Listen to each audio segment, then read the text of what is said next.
rush 4. Plenty of time for John. Now squeezes, steps up in the pocket. LA can run inside the 10. Head first. He dives off the 5-yard line. 65 horsepower trap. It might pop wide open, Rats. It's in there! Yes, sir, Rats. Nice going, baby. Yes, sir, Rats. High snap. It's no good. The Chargers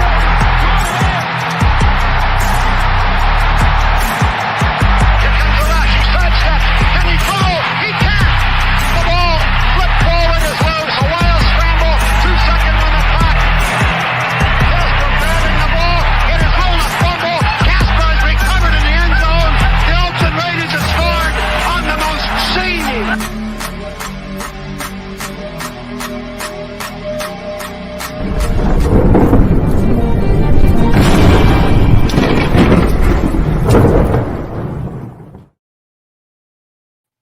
Ladies and gentlemen, welcome to the Wild Wild West podcast. My name is Richie Richey of the MHRT Network, rocking the hat to prove it.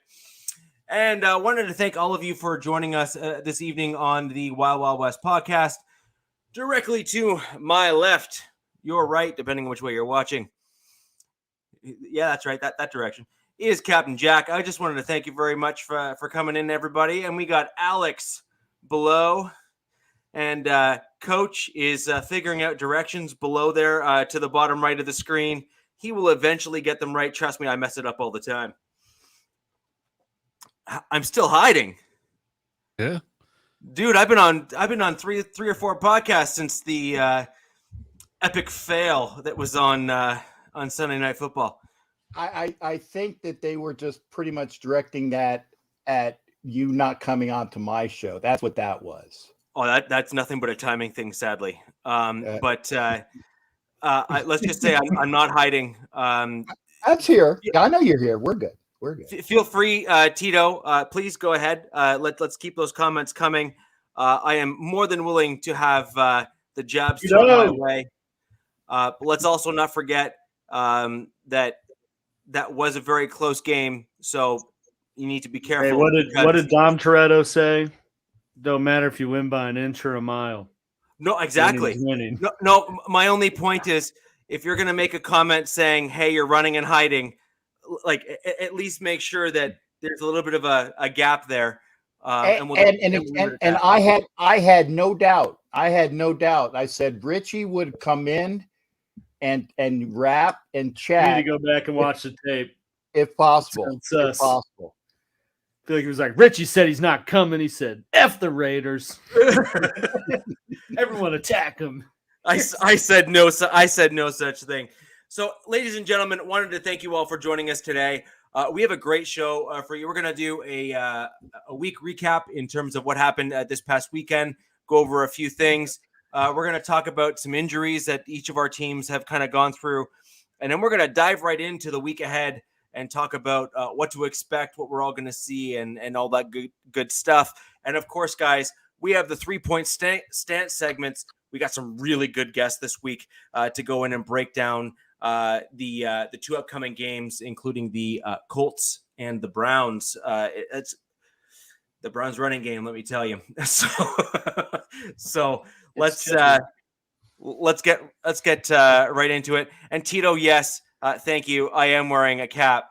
The brand new MHRT logo kicking on this one. That. New merch alert. New merch alert. There may or may not be a link below in the description where you could find one just like it. So I wanted it cost. There it is. New merch alert. New merch alert. So yes, indeed. No, I had to go get this one. The other logo I had was like 3 logos ago for the channel, and I had a message from the boss man. He goes, like that's really old, right? And I was like, I know. I just like the hat. Like the gray is killer. So I ended up getting this one instead. So I appreciate it. So I'm going to throw it over. We may as well just go right into it, Captain. Let's start reviewing the Raiders-Broncos game. And let's just. I mean, right off the bat, I mean, I was savoring. I wanted to hear from the other gentlemen about their weekends because I was just, I'm giddy. Okay. I'm giddy. And I would say, but if you want to start with this, right on. Or as they would say down in Texas, right on. Oh, I was going to say, I thought you can go the other way. All right. I was good. I was about to do it.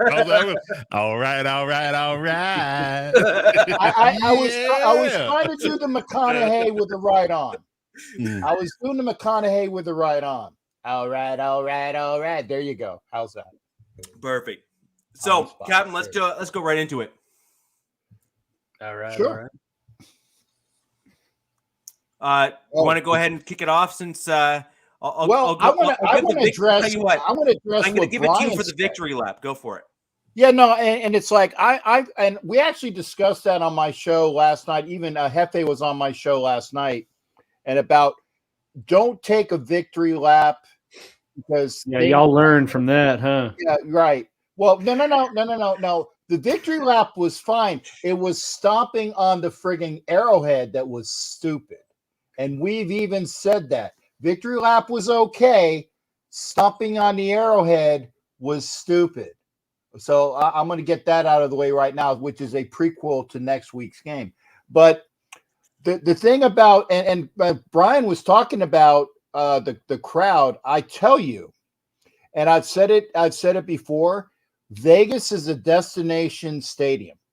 It is a destination stadium, and the Vegas folks that are not coming in from LA or not coming in from the Bay or not coming in as Raider fans from way, way back when, they're getting acclimated as to what a Raider game is. And when you throw in the cost of PSLs, you're going to sell some game tickets in order to try to accrue some of that money back that you had put in for your PSLs. And the reason why I'm saying that is there was so much orange in that stadium last week.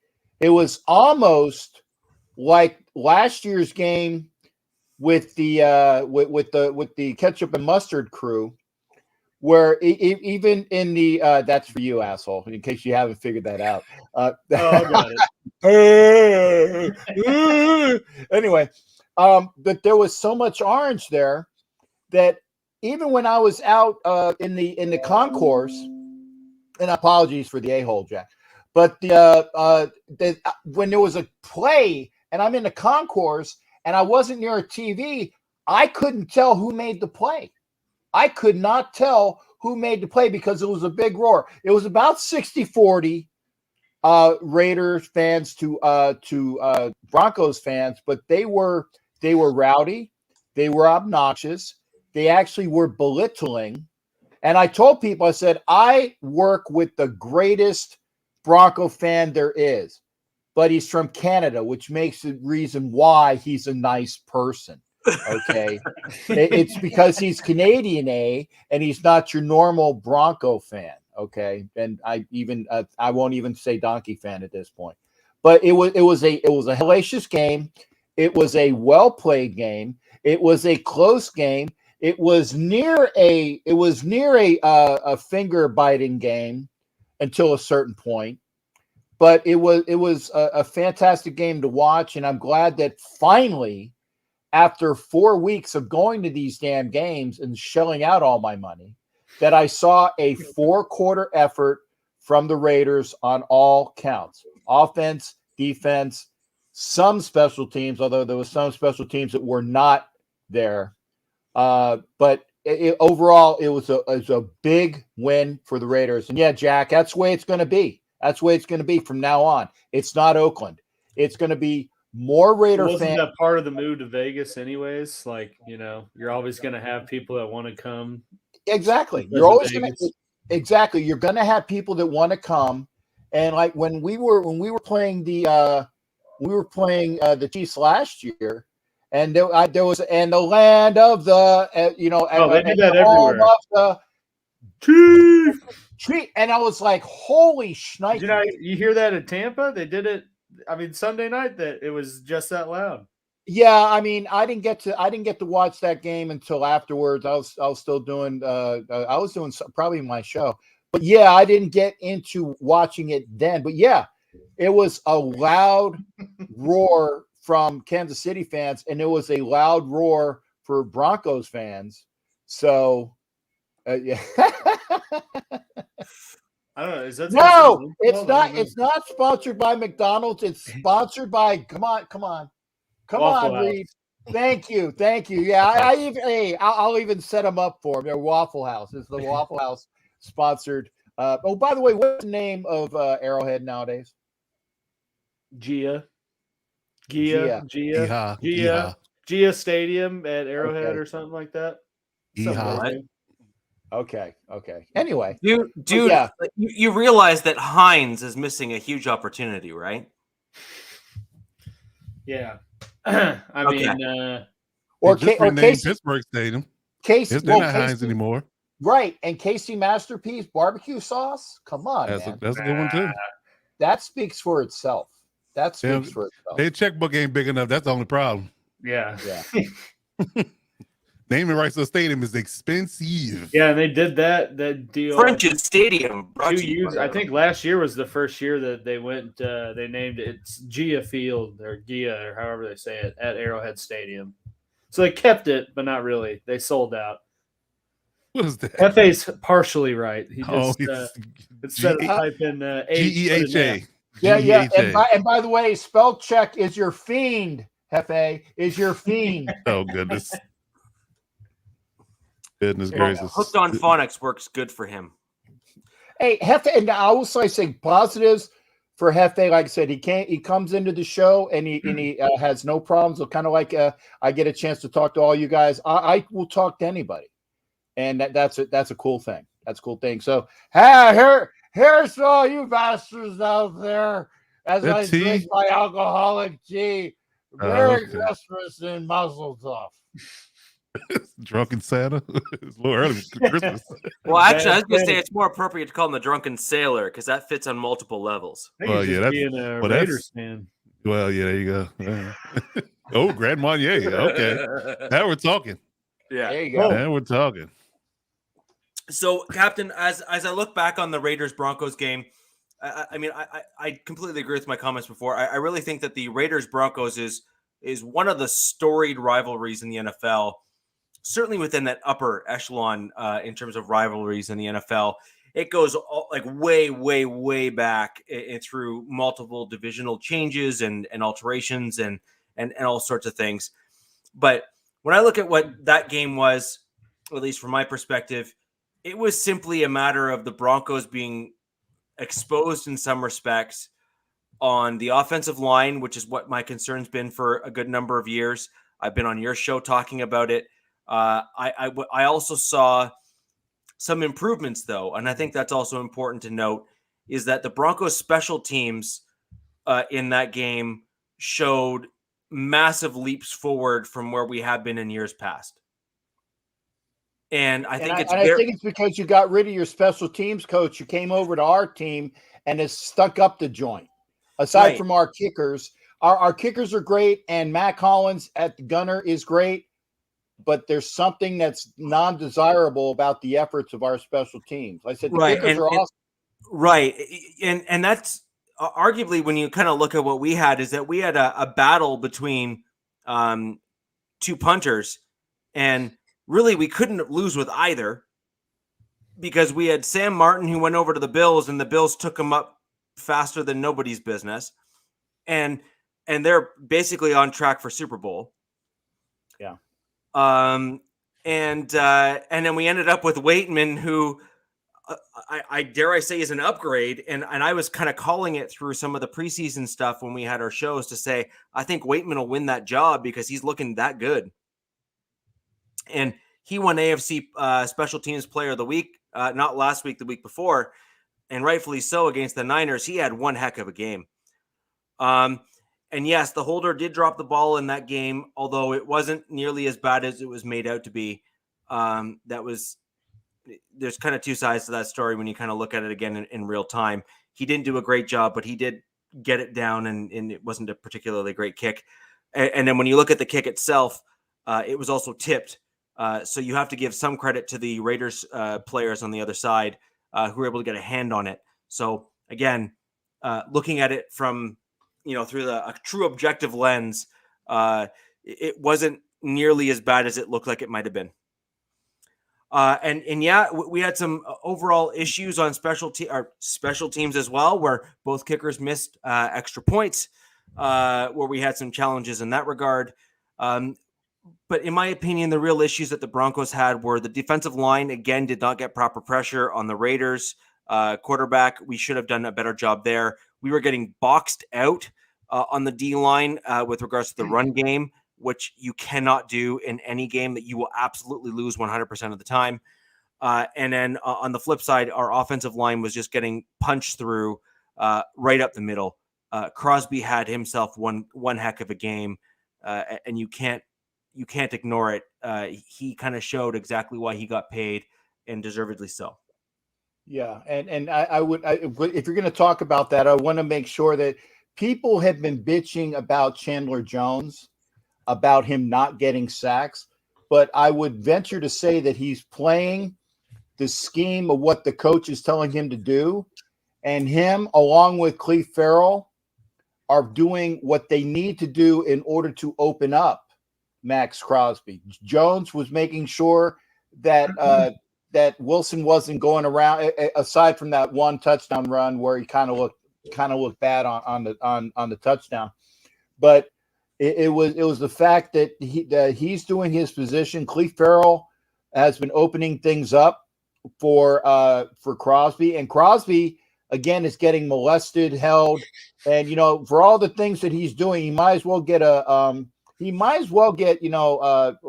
call it, like a prenup for all the people that are molesting him as much as that, because again, it's horrible. But that's fine. They're showing a little bit more of that, and he doubled his sack total. He went from 2 to 4, and and Hobbs had a very important sack early on Russell Wilson on a corner blitz. So again, the defense played well. I think what was really inspiring was when Jerry Jeudy gave Amick Robertson the little boy after he had the turf monster caught his cleats, and that sometimes happened, and Judy's all full of himself, say, oh, gave him the little boy. And I tell you what, the little boy. Did you not see that? Yeah, we saw it. Okay, yeah. I know Coach did, but yeah, if you didn't see it there, Alex, Judy caught the pass, and Amick came out after him as well, and old Judy was going around like oh yeah, that was you, little boy, because you just pushed it down. And I tell you what, after that, he didn't have nothing on Amick Robertson. He made sure that he was boxed in, he was tackled, he threw people out of the way for tackles, and then of course, to add the insult to the injury to the spike, was when the ball bounced his way, 64-yard touchdown for the defense. And I think that was the first defensive touchdown they've had in 3 years. Since That was a killer. Since 2019. Yep. Dang. And the Broncos again were, as I mentioned on, I was on Wi-Fi Willie's podcast before the Raiders game, and I gave what I believe my blueprint was for the Raiders to win the game. So for those of you who haven't checked that out, you can check that as well. But a lot of what I said kind of came true. Is the Raiders attack that middle portion of the Broncos defense. So once you got past DJ Jones, who, by the way, I mean, as it's been pointed out here in the chat by several, DJ Jones is a guy. He's not just a guy, he is the guy on the defensive line for the Broncos.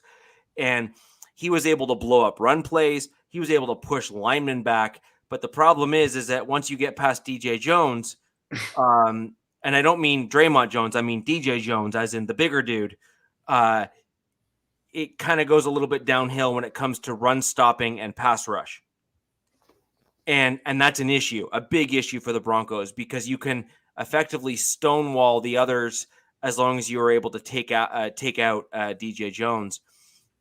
But the Raiders did exactly what I thought they were going to do. They attacked that middle portion of the field.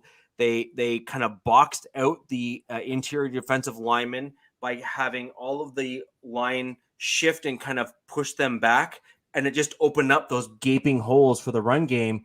And once you were able to get past into the linebackers, they struggled. You saw missed tackles. You saw struggles to get off their blocks to get a tackle. All of those things are true, and I expect more of the same if other teams can capitalize on getting the interior defensive line of the Broncos throughout the rest of the season. I wish it wasn't true, but it is what it is, and you can see it on film.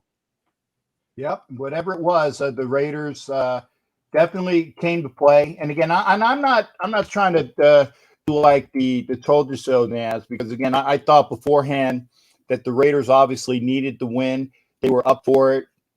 They really, by all rights, I know woulda, coulda, shoulda. They should be about 3-1 on the year instead of 1-3, and it's a great victory. But it doesn't really mean spit unless they show that same resolve going into Narrowhead next Monday, or Jifa or whatever the hell it's called. Yeehaw. How's that? It's called the Graveyard for you guys. Oh, yeah, well, it has been, aside from like one game about 2 years ago, it has been the Graveyard, and I'll give it that. But unless they go into Kansas City, and they got to win, but damn it, if they don't win, they best not be embarrassed. That's the best way I can say it. They need to go in there and win, but gosh darn it, I'm watching my mouth. I am watching my mouth. Gosh darn it, if they go in there and lay a stink bomb before the bye week, that would probably just unravel the whole team. Yeah, no, I agree with that. So, I mean, at the end of the day, there was a few issues that kind of came out of that game. I think you saw some elements that were exposed for the Broncos. My general comments for the remainder of this week have been that I felt that the Broncos coaching staff has not made the proper adjustments to certain position groups for our team. One of the other things that I mentioned when I was on Willie's show was I wanted to see Moody rotate in at right guard because I believe that he's better at run blocking than Glasgow is.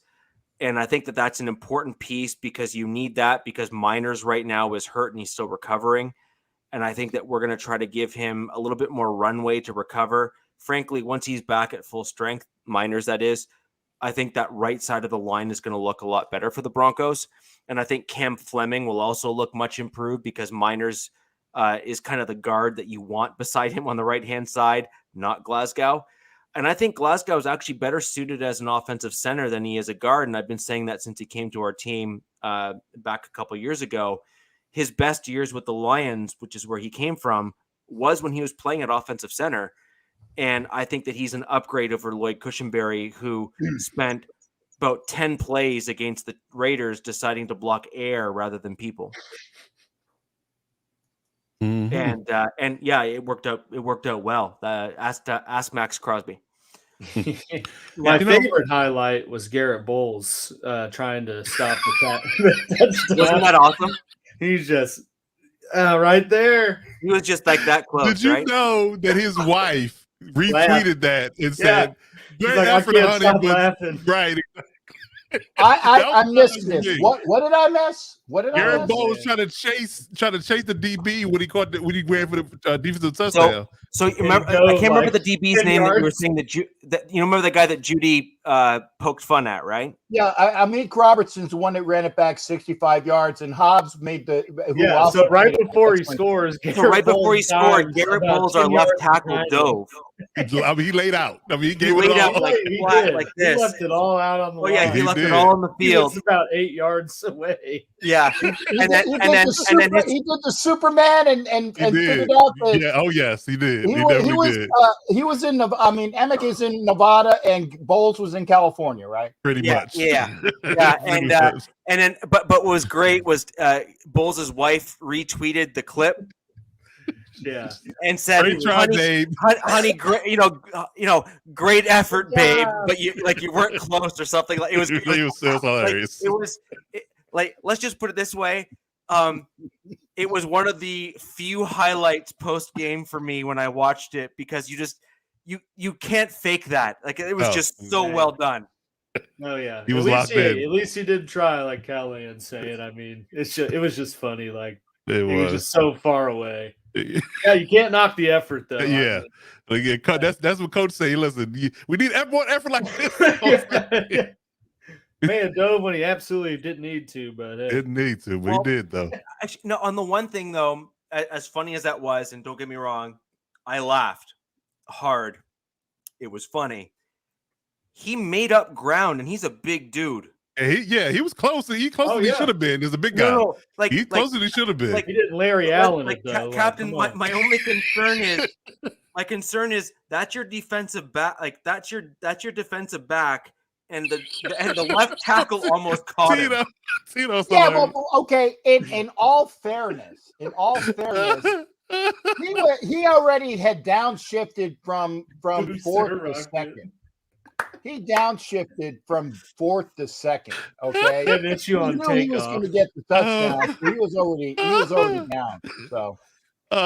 Tito's hilarious. I just want to put that out there. Tito, he just started too early, right? He shot his nitrous too early. Yeah, he shot his nitrous too early. Junior. So there's two references from the same series. I'm liking it. Yes. Oh man.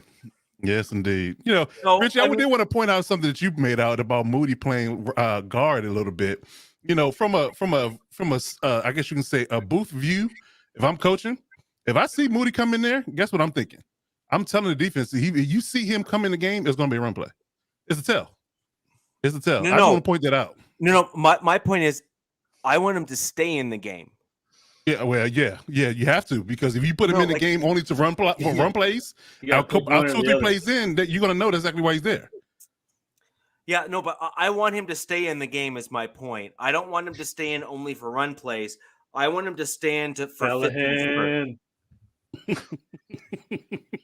Keeping the Fast and the Furious references rolling. Yes. Dude almost had you. Dude almost had me. You never had me. You never had your car.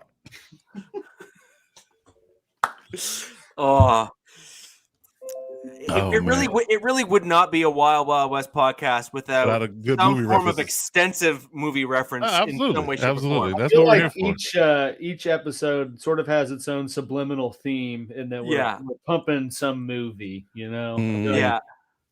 It's just and then all of a sudden on Netflix and Apple Plus, the movie sees a spike in viewership, and then they're all confused as to why. Right? There you go. I would say this is it right here. Yep. No doubt in my mind. Well, then we should get some proceeds from that. Then, sponsorship. Right? We should. Hey, let's not post the bear yet. Yeah. Hey, Vin Diesel. Any extra royalty checks? We'll take about 30%. There you go. Man. We know you're there you go. Yeah. This is Brazil. We just jumped ahead to Fast 5, huh? There it is. We missed Tokyo Drift. Come on. Yeah, we Tokyo. Whoa. Yeah, we just go to gloss over that. Alex, we just slid past that one. Yeah, really. Yeah. We just pretty much everybody that's a Fast 5 fan definitely just went past that too. Yeah. So, I think the Raiders-Broncos game was at least entertaining. It was certainly back and forth. There was some interesting elements. But at the end of the day, as I was watching it, the Broncos really didn't have much of a chance. The offensive line was getting dominated for the Broncos, but it at least was an entertaining game, and the Broncos made it a game, which was nice to see. And I'm hoping that we're kind of past that, and here's hoping that we can see some progress going forward. Moving on to the Chiefs. Oh, before we go, I gotta ask though, are you going to come out for the Raiders at Denver game, Richie? It's not looking promising, but we'll see. Because I'm going to be there. It's not looking promising, but we'll see. Okay. What the problem is right now is that Canada's passport system is well, it's Canadian, and they're drinking harder booze than I am and refusing to do their job. Oh wow. I'm That'll sorry, do it. man. Well, I'm hoping it gets squared away. But look, our prime minister has great socks, and apparently that's all Canadians care about. Sadly, the passports are just not churning out well enough. I have my application in, and it's just not looking promising. Hey, you want me to call my friends? You know, I got some friends that can, do some things for you. There's like Vic and Vito, and there's little Tony. Your little Tony is like 6'4" and 350. We can do some stuff for you. You know what I'm saying? Hey, it fell off the truck. Okay, that's all I'm saying. Hey. It's Anthony. He's Tony. No. It's Anthony. Anthony. Get that right. Okay? Yeah. It's Anthony. Words are intentionally slurred together. And that's what makes it bang on. Yeah, we'll get some struzzi and some mozzarella and some ragout, man. We got it here. Hey, don't forget the fusilli. Don't forget the fusilli. Yeah. So sadly, it's not looking promising, but we'll see. But it was my plan, at least my hope. But I don't think it's going to happen. Hopefully so. But and Colorado had me about 4 or 5 years ago when I was there for a game, and when I was there, the cheerleaders were throwing up like the little footballs, and the dude like 3 seats behind me tried to rip the ball out of my hand. Oh wow! I pulled him over 3 seats in in front of me, and then just shook him off the ball. Man, you can't be coming coming across the border, just swinging. No, shaking down people. He regretted the attack on the Canadian that day immediately. We'll just put it that way. It was great. So that was a thing. And I still have the ball over in the other room, sitting on a table. Nice. Yeah. Moral of the story: I won. Yeah, that was. And then actually, the funny thing is, imagine what you would have done for Judges 62, man. No, but dude, here's the funny thing is the cheerleader that shot it out of the cannon saw me do it and laughed. Mortal Kombat, get over here! Yeah, finish him! They probably see that every time they shoot one. Right. Yeah, so that was hilarious. But Alex, I want to shoot over to you to kind of talk about the Chiefs game.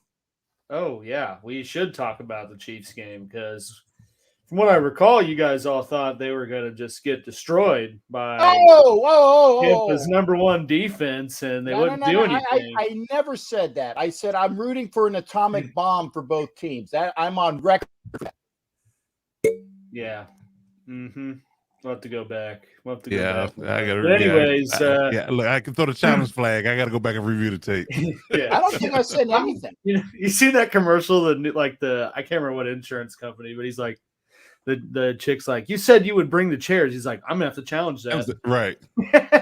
There's a new one. There's a new one. The guy is a father and a son, and it's like, Dad, good catch, and it's a shame you had to scream like that in order for you to catch a spider. He's like, I didn't scream. He's like, sure? Sure you didn't scream? I challenge that. You hear a big scream. I haven't quickly too unrelated. Well, related but unrelated. Before I get in the game, I haven't seen this one yet. Did you guys see the new Andy Reid commercial with State Farm? Because if you haven't, I heard about it. I haven't seen it. It's priceless. No. Oh, you need to check it out. Which one? Andy Reid got a State Farm commercial. State Farm commercial that he did. It's Addy boy hugged him up. You got a State Farm commercial now. With Mahomes in it, but yeah, it's I saw it and was like, oh man, that's Andy Reid, and then it was pretty funny, so you should check it out. But was there a burger involved? No, he was drawing mustaches on people's face and while they were asleep. Oh, that's what that is about. I was wondering what the hell these people are in the comments. We're saying talking about drawing mustaches on people while they sleep. Talking about that gold. Right. I'm like, what the hell are they talking about? Yeah, I was an extra for that, Tito. I was a stand-in for Reed when he took a break. Right. Joke's on you. But back to the game at hand. I thought the Chiefs sort of made a statement, and Brian's looking for the Patrick rate. The Patrick price, or the Brian price. You don't have to the share Brian that Callahan price, the BC price. That's what I'm looking for. The BC price. But I really thought that the Chiefs. He is, yeah. It's not me, but the real one.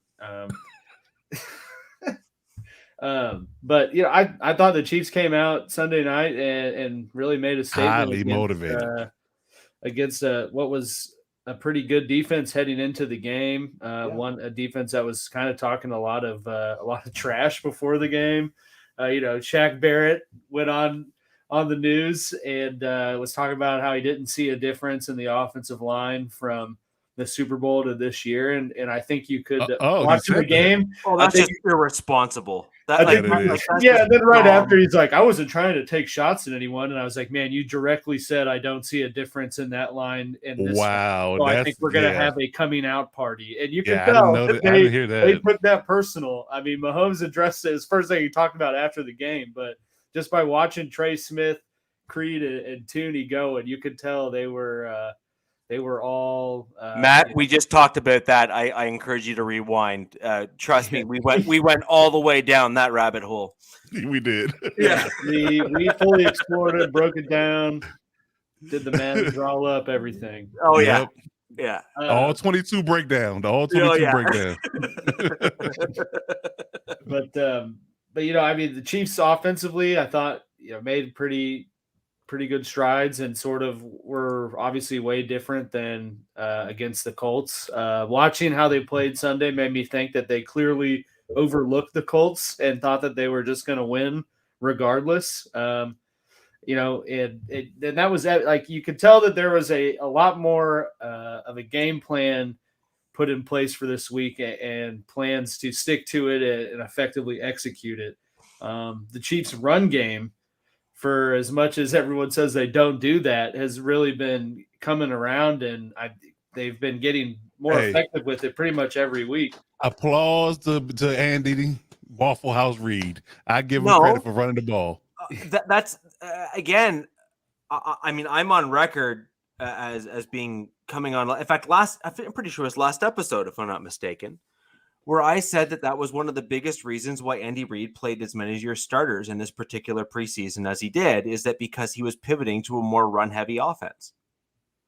Well, I wouldn't call it heavy, but I would say that they No, a lot of times the game script. I didn't say a run heavy. I said a more run heavy. I think the word is but balance. You got the words read and heavy. You got to have heavy and read in the same sentence. I think the word, and I nailed it all. Cap, you're funny. I heard that. I heard that. That's funny. But yes, I think the word we want to use is balance. That they have a more balanced attack, which again makes it nightmarish for defenses. And you can see, as good as Tampa Bay's defense was in overall in the season so far, personnel and scheme, they didn't have a clue. Because when you're firing on both cylinders, it makes it very difficult to call an effective defense against teams like that. And it looked like, honestly, it looked too that they didn't know how to play them or how to, Todd Bowles in the Super Bowl, that was talked about after the fact about all the adjustments he made from the first time they played in the regular season to the Super Bowl. And they were kind of the team that were the, too high shell safety off of. I just want to thank Joe for joining us. Joe, appreciate you, Joe. Viewer, appreciate it. There's a subscribe button below and hit that little notification bell. You will absolutely not miss a show. And trust me, we have this type of thing going every single week. We look forward to seeing you back here again. Welcome to our show. You can never leave. But the way that Tampa played the Chiefs in the Super Bowl kind of set the blueprint for how everyone played them the next year. And then I thought it was interesting to see for how dominant they were in the first half, that they couldn't really make adjustments or effective ones to put a stop on anything. And I think that that's sort of a testament to how they approach this offseason and moving on from Tyreek Yeah, we're all about family here, Joe. That's it. We have no friends, just family. Hey, you talking about the family again, or is it the other family you're talking about? You better watch what you're talking about, Joe. I don't want to have Vic and Vito and little Tony or Anthony come after you. I'm just saying, hey, it fell off the truck. Okay, there you go. Forget about it. Welcome to the channel. Hey, yeah, Chronicles, I appreciate you coming in. Yeah, OG, we did in fact cover that earlier in the show. Alex is just talking about how the Chiefs have finally figured out how to run a football. Whoa, we're going past that now. No, I agree. No, Alex. I have to agree there. Andy Reid has been doing this for how long? And he's finally figured out that maybe he might use the running backs a little bit more. I gotta agree there. I gotta agree. And actually, and Alex, but if we're going to be fair, Andy started this process last year. What did he do in the offseason with him and Veach, I believe is your GM, right? Mm-hmm. Is what did you guys do in the offseason? You said, we have our new, $500 million quarterback. What do we need to do? And you loaded up on offensive linemen because of what happened in the Super Bowl the year prior. And that was all part of likely a larger plan because Veach is a good GM and he thinks ahead. Frankly, I wish the Broncos would look at that and say, gee, that makes a lot of sense. However, let's look at what you guys have done. And now you guys have an offensive line that is solidified, and then you can build depth behind them. And now as Mahomes is coming into the more expensive years of his contract, you guys can now put on the field a more balanced attack. This is not a bad thing. This is a good thing. And yes, that's a compliment from a Broncos fan to a Chiefs fan. Mark it on the calendar. It's not going to happen often. Right. I got October 5th, 8:16 p.m. You're right. You're writing this, right, Coach? Gotcha. I got it covered. Make a log. Mark it. Time stamp it at about 42 minutes. 42 minutes. Well, I got it. Jack, to answer your question, the Chiefs are running the ball, but as I was trying to say, I think that they ran 37 times in this game, but I think a lot of the times the game script kind of dictates that. I mean, at the end of the game, they were running the ball. They were still throwing the ball until Mahomes just had a lazy read and throw attempt and got a pick. And then they went to just running the ball. I don't think that the Chiefs are going to come out and try to just run on the Raiders. I think you're going to see a lot of what they did against Tampa Bay. They're not a deep threat team anymore, or they are, but they don't push for it every drive. I think you're going to see a lot of quick passes, slants, and quick screens with some Clyde Edwards-Helaire running. But you're going to see what they came out in Tampa and just threw the ball out of Mahomes' hands in less than a second, moving it, and then set deeper plays up. And I think you're going to see them play Vegas pretty similar. But the more important thing to talk about is the Chiefs' defense has been kind of a surprising element to why they've been successful. The defense alone kept them into the Raiders game, and they were a kicker and just poor offensive play from not winning. But the defense was the reason that it was as close as it was. And you have a team that they've allowed – what was it? 2.7 yards per carry to opposing running backs. And you've played with James Conner, Eckler, Jonathan Taylor up to this point. And Fournette. I mean, Fournette had -3 rushing yards on Sunday night. Fantasy managers out there, I feel for you. I also have Kyle Pitts with that. So, it's a rough time. But but the defense has been kind of a pretty shocking element to KC and their success, at least to this point. While they've been successful in the past in the same way, I feel like they're doing it in a different way where it's not been the just Mahomes throwing to Tyreek Hill, outscoring everybody. They've kind of been winning in more balanced ways and winning and being successful on both sides of the ball in a more balanced approach.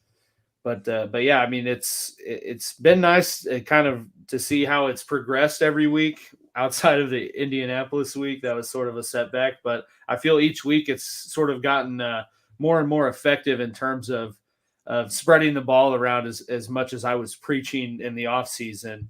But yeah, it was a great Sunday night game. Mahomes had some sweet Mahomes magic on the spin move, jump shovel pass. DJ Houdini, that's his new name, DJ Houdini. Although I think if you actually look at that, there was a lineman in the back of the end zone, but who's really watching at that point? Yeah. But I mean, at the same time, Brady threw the ball very clearly with no receiver in sight, and everyone's just like, okay, second down. He's also going through a divorce now, so yeah. We'll see how Which that affects means his that game. he will be playing until he's 60. Yeah. right. Because I think it's ironic too. Literally every single report said that the only reason why he was going to retire was because of his wife. Uh-huh. And now it's like, and now apparently that will not be a thing. It's He's ironic. like, you know what? I'm going to keep playing and playing. Play with my boys. He still got, was he 45, right? Yep. I'm just hanging out with my boys. He still got 3 years to tie Blanda, though. Blanda played till he was 48. I didn't even know. Okay. I honestly think what the problem with Mahomes is Brady in the same sentence. How many rings did Blanda win? I actually think what the problem with Brady is that he's like, I still feel great and I can still play. So why would I retire? And his wife is like, because I want you to. And he said, no. Sucks being you. Jekyll, you're hilarious. Jekyll's hilarious. There's a chance. So you're saying there's a chance. I think it's funny though that the same day that news came out, Cole Beasley announces his retirement. Oh, did you see that? To be with family. Right. I want to be a full-time dad, a full-time husband. Brady's meanwhile like, nah, football is family. Wow. Right. Family. Jesus. Well, actually, I want to address the elephant in the room. Other than me, there's people that are saying that some of this issues that he's had has been a couple months going, and then they bring up he who shall not be named, whose initials are the first two letters of the alphabet, who was staying in the house. Oh yeah. Well, he also like friggin' was waving his dong around in a pool. Yes. We had to bring that up.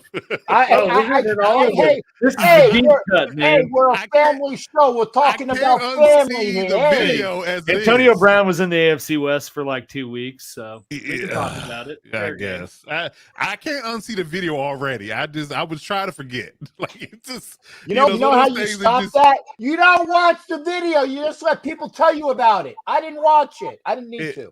It was one of those things you clicked on it and you didn't know what you were watching until it was too late. That was the issue. Nope, when it came out early. Yeah, good for you. Not gonna do it. Good for you. Then he subsequently posted on his IG a picture of him hugging Giselle. Like just coming really new. He's definitely full blown CT. He's gone. Oh yeah, he's there's gone. no reasoning left. Well, maybe. It wasn't Tom Brady that invited AB into that house. It was Giselle. Hey, I'm not even gonna get into that. Because listen, if I start, the Cap's gonna finish it, so I'm just gonna leave it. Smart man. There you go. Don't give me that straight line. No lobs today. No lobs today for that topic. No thanks. And anything that says AB swinging or shifting, I just don't click on. I leave that to the rest of the. Internet. There you go. Because good for you.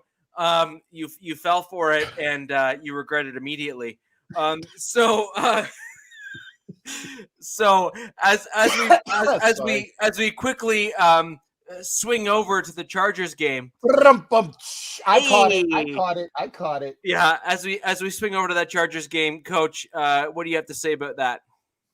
Overall, more solid performance from last week. Obviously, a better performance from last week. Just had that uncertainty game against the Jags, but 2 weeks removed from Herbert's injury, he felt much better and more confident in himself and his ability to throw the ball. So that gave the offense confidence. The biggest sticking point for me in this game was the left tackle position, Jamari Salyer. I've been singing that man's praises since the preseason for us drafting him in the 6th round. I feel like we got a steal. Outside of Abraham Lucas, what I talked about early on in Twitter about the Seattle Seahawks stealing him at right tackle, he's been a godsend for them. Jamari Salyer was another one.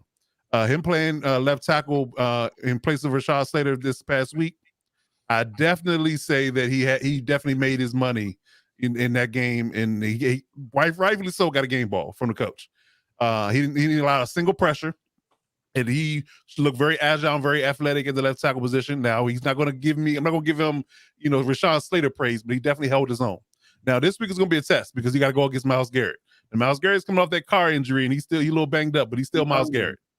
He's still Myles Garrett, and he's had a week to relax. So he's going to have his hands full. But so I'm definitely looking to see how he holds up against that matchup. But he definitely held Jerry Hughes and others down in the Texans' defensive line. Yeah. Look at the names you're mentioning. But I knew it was like 43. He might as well be playing basketball at Life Fitness right now. Right. But when I saw the pass rush, played the All-Star game and does windmill dunks, like they're not the same guy. People, it really is. I mean, it's really the test. When I saw the Texans defensive line, I was like, he's not going to be. He shouldn't be too hard of a go. That's what they call a confidence booster. Yeah, it's a confidence game. Exactly. That's what I'm going to say. So yeah, for sure, it was definitely good to see him get out there and get his feet under him as far as playing the left tackle position. So, position he played in college, obviously when he was at Georgia. So it was definitely good to see that. Austin Eckler, we found him. He was in Witsack for a little while, but we found Austin Eckler this week. So he was definitely a sight for sore eyes, and he scored 3 touchdowns. One of the game-sealing touchdowns as well. So that was a good thing to say. Offensive line played pretty well. Corey Lindsey coming back. Like I said last week, that was going to be the catalyst to this line being healthy and right for him to anchor that line and being the quarterback of that offensive line and calling the right protections and things of that nature. So definitely love to see him back. Still missing Keenan Allen, and it still kind of shows. In all honesty, he's probably another week away from being healthy because that soft tissue injury with his hamstring is still lingering. Is that a concern for you? Say it again. Well, I mean, Keenan Allen is not necessarily young, right? That's why they're just being extra cautious with it. Yeah, I agree. I think they're looking for I had a similar thing, and I force played on it, and then I tore my ACL. So I understand why they. No. My point ultimately is that Keenan Allen is not a young guy anymore, and a lot of other players that have kind of come up with Allen are either out of the league or are rotational guys now. I mean, Keenan Allen has certainly shown that he is better than just a rotational guy. So I do want to give credit where credit is 100% due. But at some point, the Chargers need to backfill that guy. Like at some point, Keenan Allen needs to have a guy that the Chargers are able to bring in or draft, which is be preferable, to kind of fill in for Keenan Allen and develop under him and then eventually replace him. Is that not a concern? Not right now. I mean, I think that he has at least 2 to 3 more years, especially with his contract being due in 2 to 3 years. Actually, it's ironic. His contract expires when Herbert's contract is due. So I would definitely say that it's one of those things where you have to kind of hedge your bet and see where he's at health wise when the time is up. But I would say that he has at least 2 to 3 years for sure of top tier play. Like I said, he's just being very cautious with his hamstring and trying to make sure he's healthy for the long haul versus it being one game and he comes back in too early, tweaks it, and he ultimately is out for a longer time. So for sure, I want to say that it's definitely one of those things where you want to be cautious and, based upon the schedule, how it lands, I think it's the time to do it. If you're going to sit him down versus sitting them. That's what I'm saying. On the back end of the season, to rush him back right now. Exactly. So I'm not saying that we got cakewalk of a schedule, but it's not the Chiefs and the Raiders and the Broncos back to back to back. So I would definitely say this is the time to do it if you're going to do it now. So I think that will definitely improve the offense when he does come back, but I'm not rushing him. He's going to come back for the Chiefs game and then catch. I actually might be back with the Broncos game because we're the Broncos on the other side of the Browns game, so I think he might come back for that game. But we'll see. But yet again, I think that is one of those things where it was very positive on offense. Herbert looked confident. The run game was much more prevalent in this game than the whole entire season. I did love that. Been playing since the late 60s. He's still running good routes. It's still like 7-Eleven. He's always open. Yeah. Hey, like Larry Fitzgerald, man. Keenan Allen played with Johnny Unitas and John Hadel at the end of their careers. Okay, right? When they were both in San Diego. Okay, I'm just saying. Yeah, he played football, and after the Last Supper, they played throwback tackle, and after the Last Supper, yeah. but overall, I think the offense looked pretty good. It kind of took the foot off the gas yet again in the third quarter. Kind of let the Texans left the door open for the Texans to kind of make their way. But Damon Pierce ball. But yeah, I like that guy. I definitely like that guy. I was big on him when he out in the draft. So whoever landed him was going to get a stud, and the Texans did.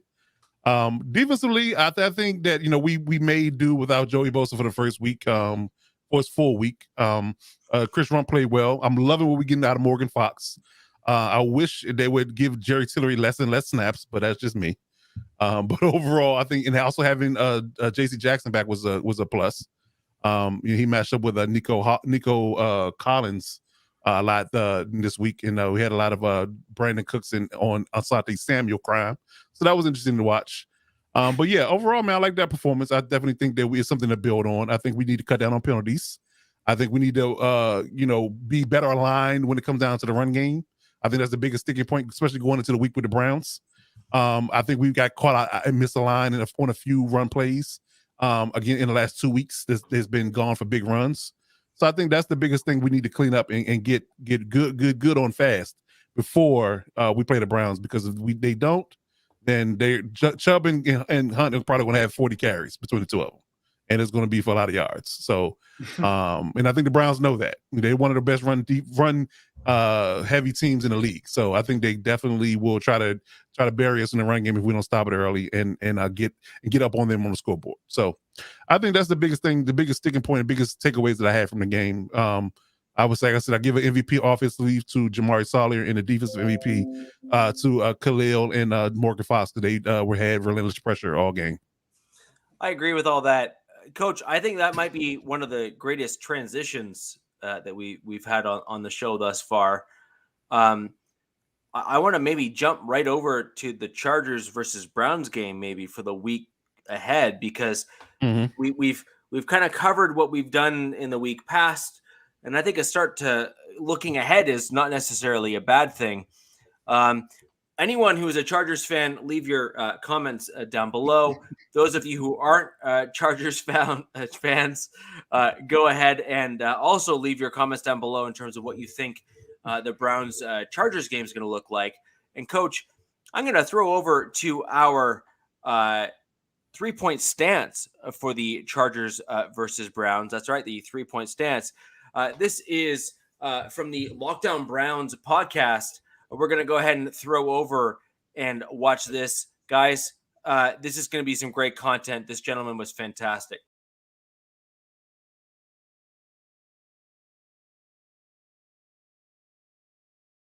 This is Jeff Lloyd of the Lockdown Browns podcast with the 3 biggest keys the Browns are going to need to win against the Los Angeles Chargers this week. A lot of us felt that the Browns did not run the ball enough on Sunday against the Atlanta Falcons.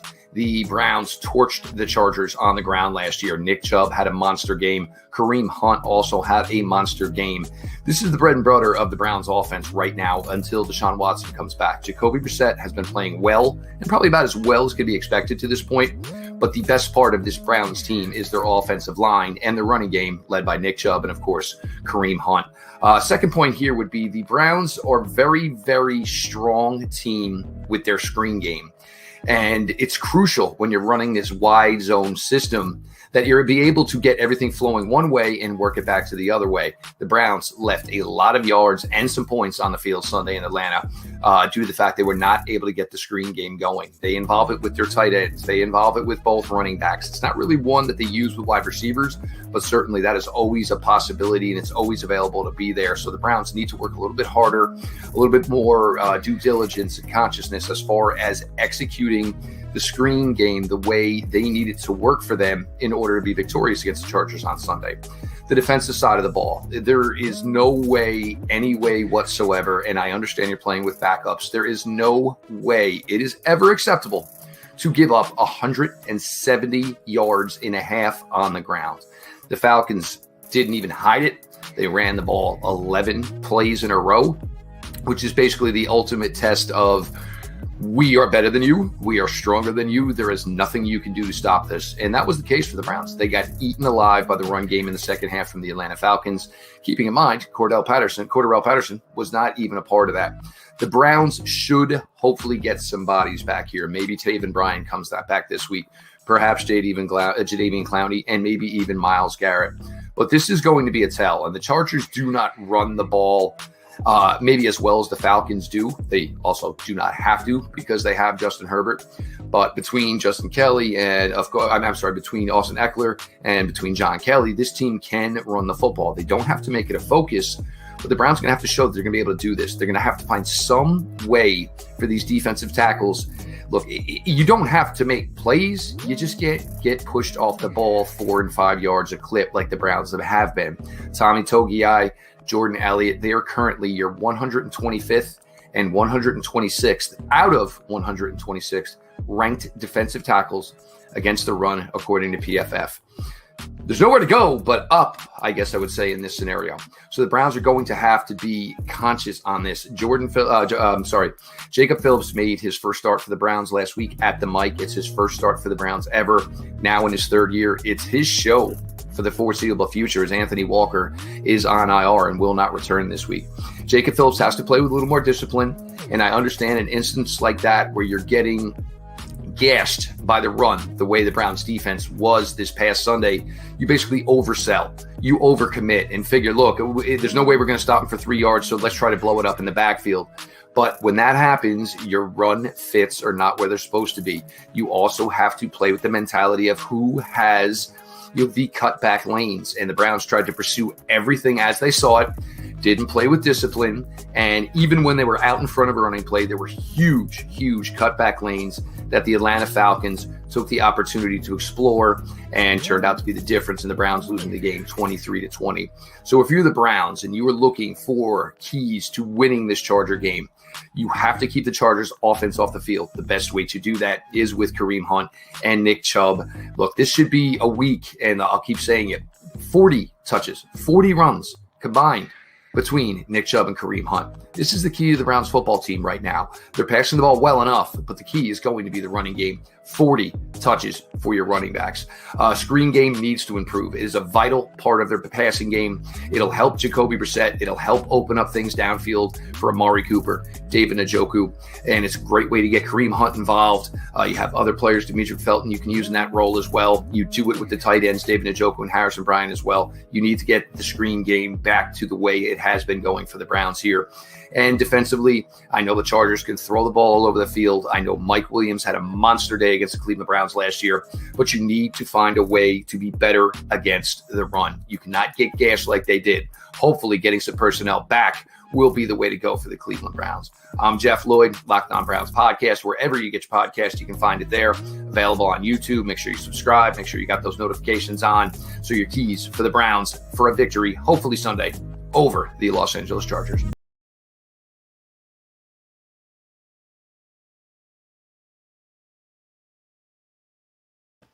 Dude, what happened with the sweet guitar riff, man? What guitar riff? We used to have different, like a nice rock vibe for this 3-point stance video. What happened to that? We got to mix it up. We don't want the fans to get bored. We need to make sure that they are. We're not bored, man. We like, man. We're trying to let the lead out, man.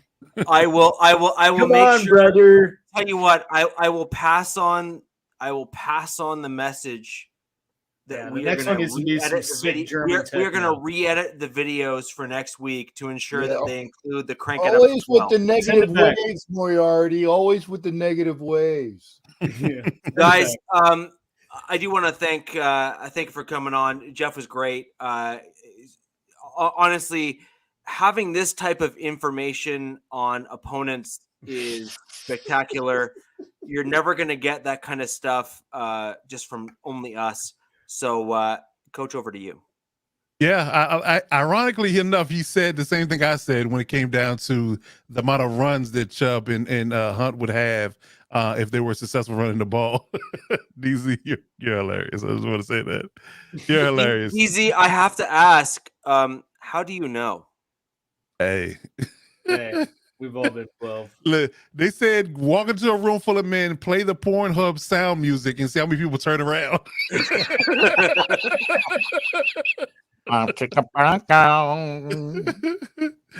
Yes, indeed. But yeah, I'll definitely share his sentiment. I think that we all know the drill and we all know the formula this week. It's not going to be Matt, is that because they're going to ground and pound? Wow. Oh, another reference. Yes. Back to you.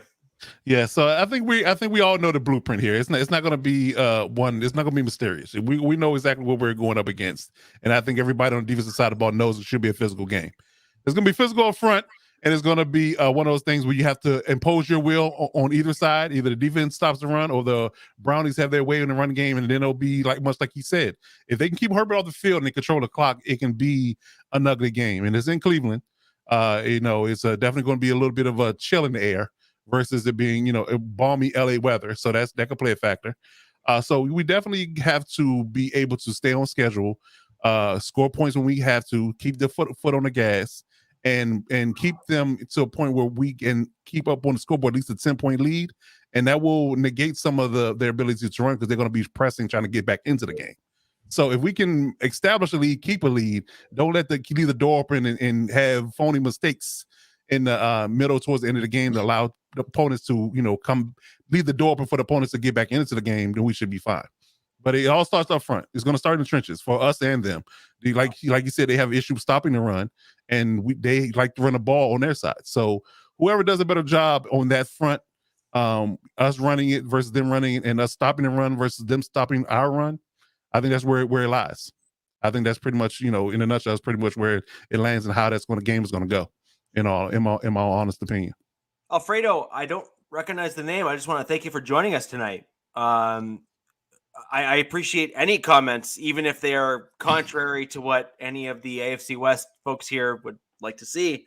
But I just thank you for coming. I also hope that Chubb has the best game of his career. Everybody but me probably hopes that. And I'm Alfredo, sure. I think I wouldn't be mad about Amari Cooper either. I got him in. No, there is who? Oh, come on. Yeah, oh my gosh. Any former Raider, he's a cast off. He just writes them off. He refuses to say their name. Yeah. I still got a brand new jersey of his that was bought at it wasn't even half price. It was you've heard of 10% off. It was 90% off. I bought the jersey because it was a nice jersey, and I'm trying to get somebody to take that damn whatever off the back so I can figure out who a good 89 like Ronald Curry, perhaps, who made that wonderful catch in the snow that my shipmate knows about. I would even put a Curry on the back other than a Cooper. Sorry, not doing it. That's saying something right there. Yeah. Well, either way, I just want to thank Alfredo for joining us tonight. We have some like and subscribe buttons below each of the videos here. If you can go ahead and click those, that would be spectacular. That helps us out with the YouTube algorithm so we can get more folks in the show, getting us more comments just like yours. It's always awesome having this kind of banter back and forth between all four AFC West teams. I love it when we have other teams in here poking fun of the Broncos. I love having when we have Broncos fans poking fun of the other AFC West teams. I think it really makes the show. That's what makes this really unique, is that we welcome everyone from all teams to come in and make their comments and be heard. So thank you very much. I have no idea why you're posting toilet paper, DZ. You did make a I do. Here, I'm a bit concerned, but we'll leave it at that. Some of that Amari Cooper jersey. Oh, okay. All right.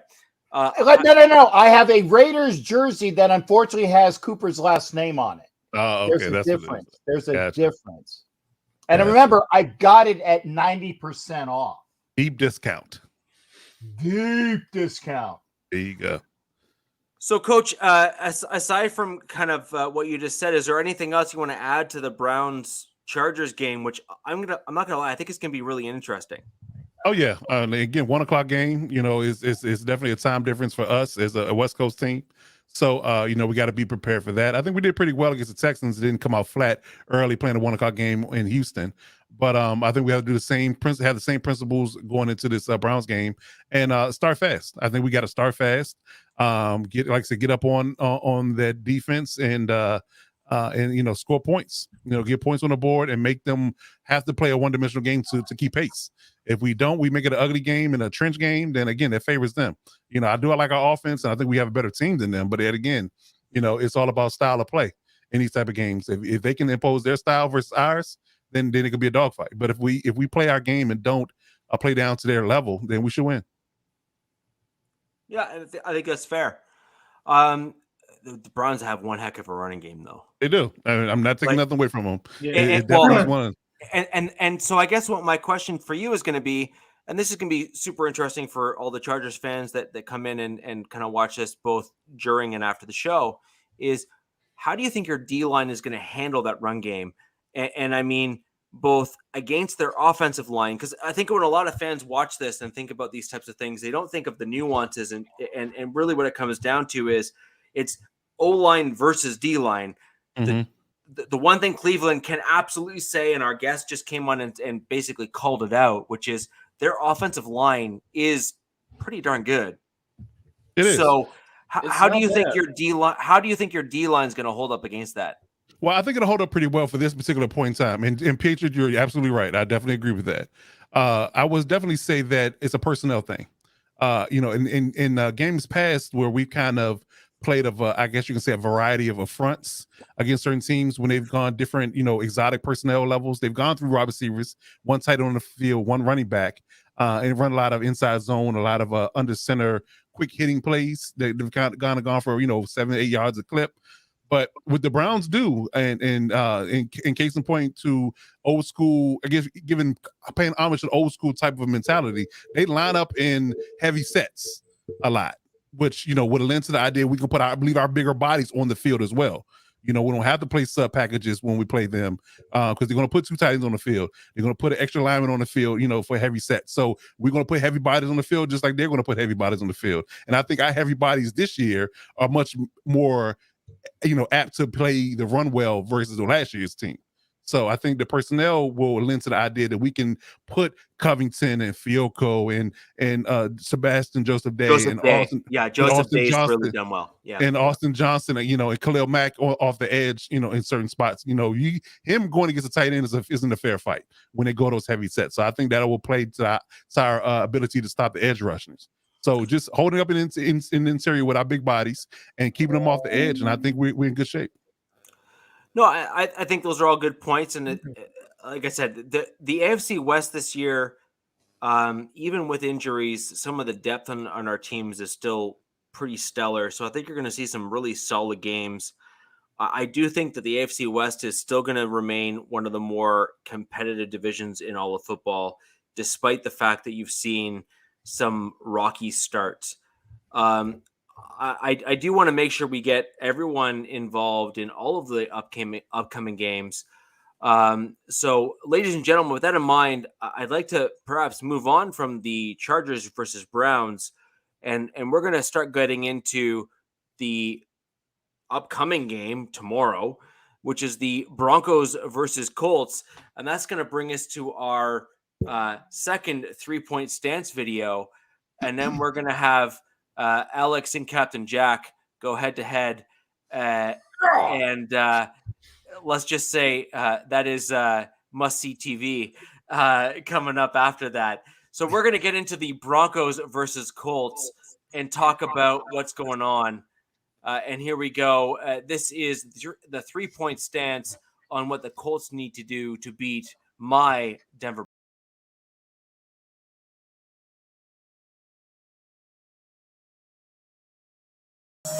Hey everybody, this is Jake Arthur of the Locked On Colts podcast. I'm also the deputy editor of HorseshoeHuddle.com. Kind of trying to bring you a little Colts flavor here today, bring you a few things that the Colts need to do really in order to beat this Broncos team. First and foremost, pretty much every team can say this every week, but it's especially critical for the Colts. They've got to quit shooting themselves in the foot because, they've been overmatched in a lot of these matchups so far, but they're also doing it to themselves. You've got turnovers right now. They're -6. They're near the bottom of the league right now in turnover margin. Matt Ryan's got 9 fumbles. He's been on pace to break the single season fumble record, which is not great. That's never been really a problem for him in the past when he was with the Falcons. But this offensive line in front of him has kind of got him a little bit shell-shocked, it looks like. So that's definitely something to keep an eye on as well. Speaking of that offensive line, it's really odd. They do have a couple new starters in left tackle, Matt Pryor, and right guard, Danny Pinter. But, Quentin Nelson, Ryan Kelly, Braden Smith, these are long-established starters. And, they've had a couple games where, one-on-one matchups have been perfectly fine, but there's been a lot of miscommunication and missed assignments there. If a free blitzer is coming from the defense, they're probably going to get home. The Colts have really struggled to identify those guys. And it's not just been the line, tight ends and running backs play a role in that as well. But the offensive line's been a total mess. They've struggled to open holes for Jonathan Taylor in the run game, as I'm sure a lot of you guys have seen as well. Defensively, they've had some issues as well, although the defense has definitely been the bright spot. In coverage, this is a brand new defense that these guys are in with Gus Bradley. You can see in the back 7 some blown coverages that have led to big plays for receivers and tight ends. Guys just not quite being deep enough in their coverage or what have you, and the pass catchers are finding open spots in those zones. So as shorthanded as the Colts very well might be, they may be down Jonathan Taylor. Shaquille Leonard's already been ruled out. Tyquan Lewis has already been ruled out. Julian Blackmon has practiced for the last week and a half now with an ankle sprain. Those are all starters, so they've really got to keep themselves clean. Also, on offense, they've got to start fast. They've only got 1 win so far out of these 4 weeks, but the other 3 games, it's been a tie and 2 losses. They've had 17-point deficits in each of those games. They're not starting out quick at all. It's been ugly. Even when they do get into a rhythm on offense, it comes back to them shooting themselves in the foot. A fumble, interception. They get into the red zone and they turn it over on downs. Just something. So they've got to find a rhythm, find something that works, find something they can exploit in Denver, and stick to it. This seems like a good time for someone like Nyheim Hines to get involved.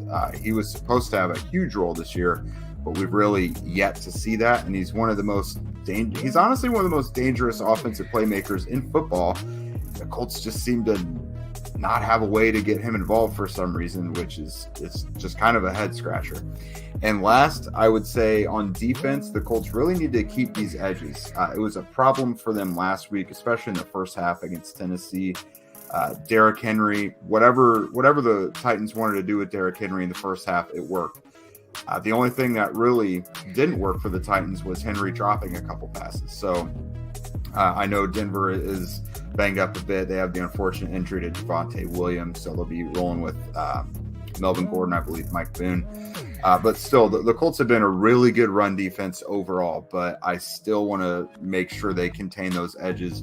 As we know, Russell Wilson can get out and move the football and push that pocket as well. So I think those are the 3 biggest things that the Colts are going to keep an eye on in order to actually beat Denver. This seems like a good recipe for them, though.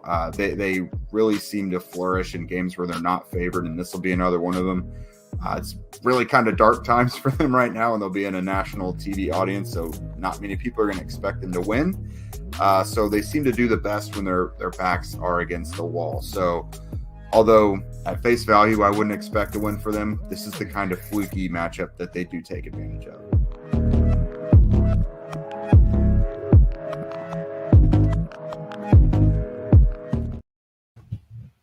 We definitely need The Rock, dude. That's put me to sleep. Yeah. Well, see, I want to thank some interesting information there.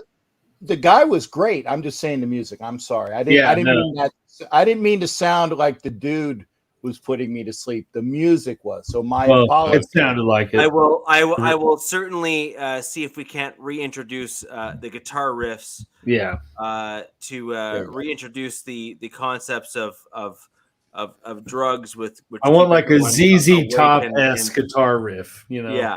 FSR got the beard. Yeah. Yeah. We need a hot rod, and then maybe a couple chicks smoking cigs or something. I don't know. So I actually, a funny thing is I for the next show, I'm probably gonna be completely clean shaven, which is gonna slap in the basement. The beard, man. The beard. The beard, man. I'm glad you got it. Yeah, I'm all over that one, buddy. So I think it's going to be an interesting game. We have some new developments that came out since actually that was recorded, where Taylor has actually been ruled out for the game, which is a huge hit for the Colts offense. I mean, I don't think that can be understated. Now, in fairness, the Broncos have had Javonte Williams ruled out on IR. He's gone for the season. To be quite honest, given the severity of his injury that he had, which is remarkable given the fact that it visually it didn't look, like it should have been that serious, but it certainly was. There's talk that he won't be ready and right until well into the season next year. Dang. And so I mean, 6 to 8 months, right? Yeah. So, but I guess it depends on. It's ACL and what PCL? ACL and PCL? Is that what I read? MCL, LCL plus there was some. So ACL, LCL, which are those the two main ligament, like soft tissue in the knee area. Did he tear all of them or no? Well, he's going for major surgery, so yeah. My understanding. Well, yeah, but like if he didn't tear his MCL, for example, like if he didn't completely tear it, then they would like. For me, when I tore my ACL, I partially tore my MCL, so I couldn't get surgery for like a month because I had to let my MCL heal itself. Oh wow! So that's why. So that's why I was asking, like, because that might delay. That might be why they're saying it might not be till midpoint of next year if he's some of this stuff has to rehab and build on its own. It was I thought it was stupid, but that's what they made me do. I was like, why are you making me do all this rehab to just reset my knee back to zero after the fact? But I guess I did want to bring this up. The short answer is likely. Wow. Just look, I have to just be honest. But with regards to Javonte, he had the one fumble this season. He really hasn't really fumbled before then. So I don't necessarily put a whole ton of stock into that being an issue for him. I just think he was trying to do too much in one play and kind of got caught. Gordon, however, has had that as a common theme throughout his career. So I think that's an issue that is likely to be unsolved. And you basically have to then determine production versus technique issues. And I think as he ages, the balance between the two will become untenable for a team. And frankly, I think the Broncos are getting to a point where they're realizing that he's hitting that untenable balance, and you're starting to see, the scales of his being put in the game as being tipped in the unfavorable position to him remaining in the league much longer. He needs to really do a better job at protecting the ball, and actually the sad thing about Gordon, in my opinion, is that they're all very correctable issues.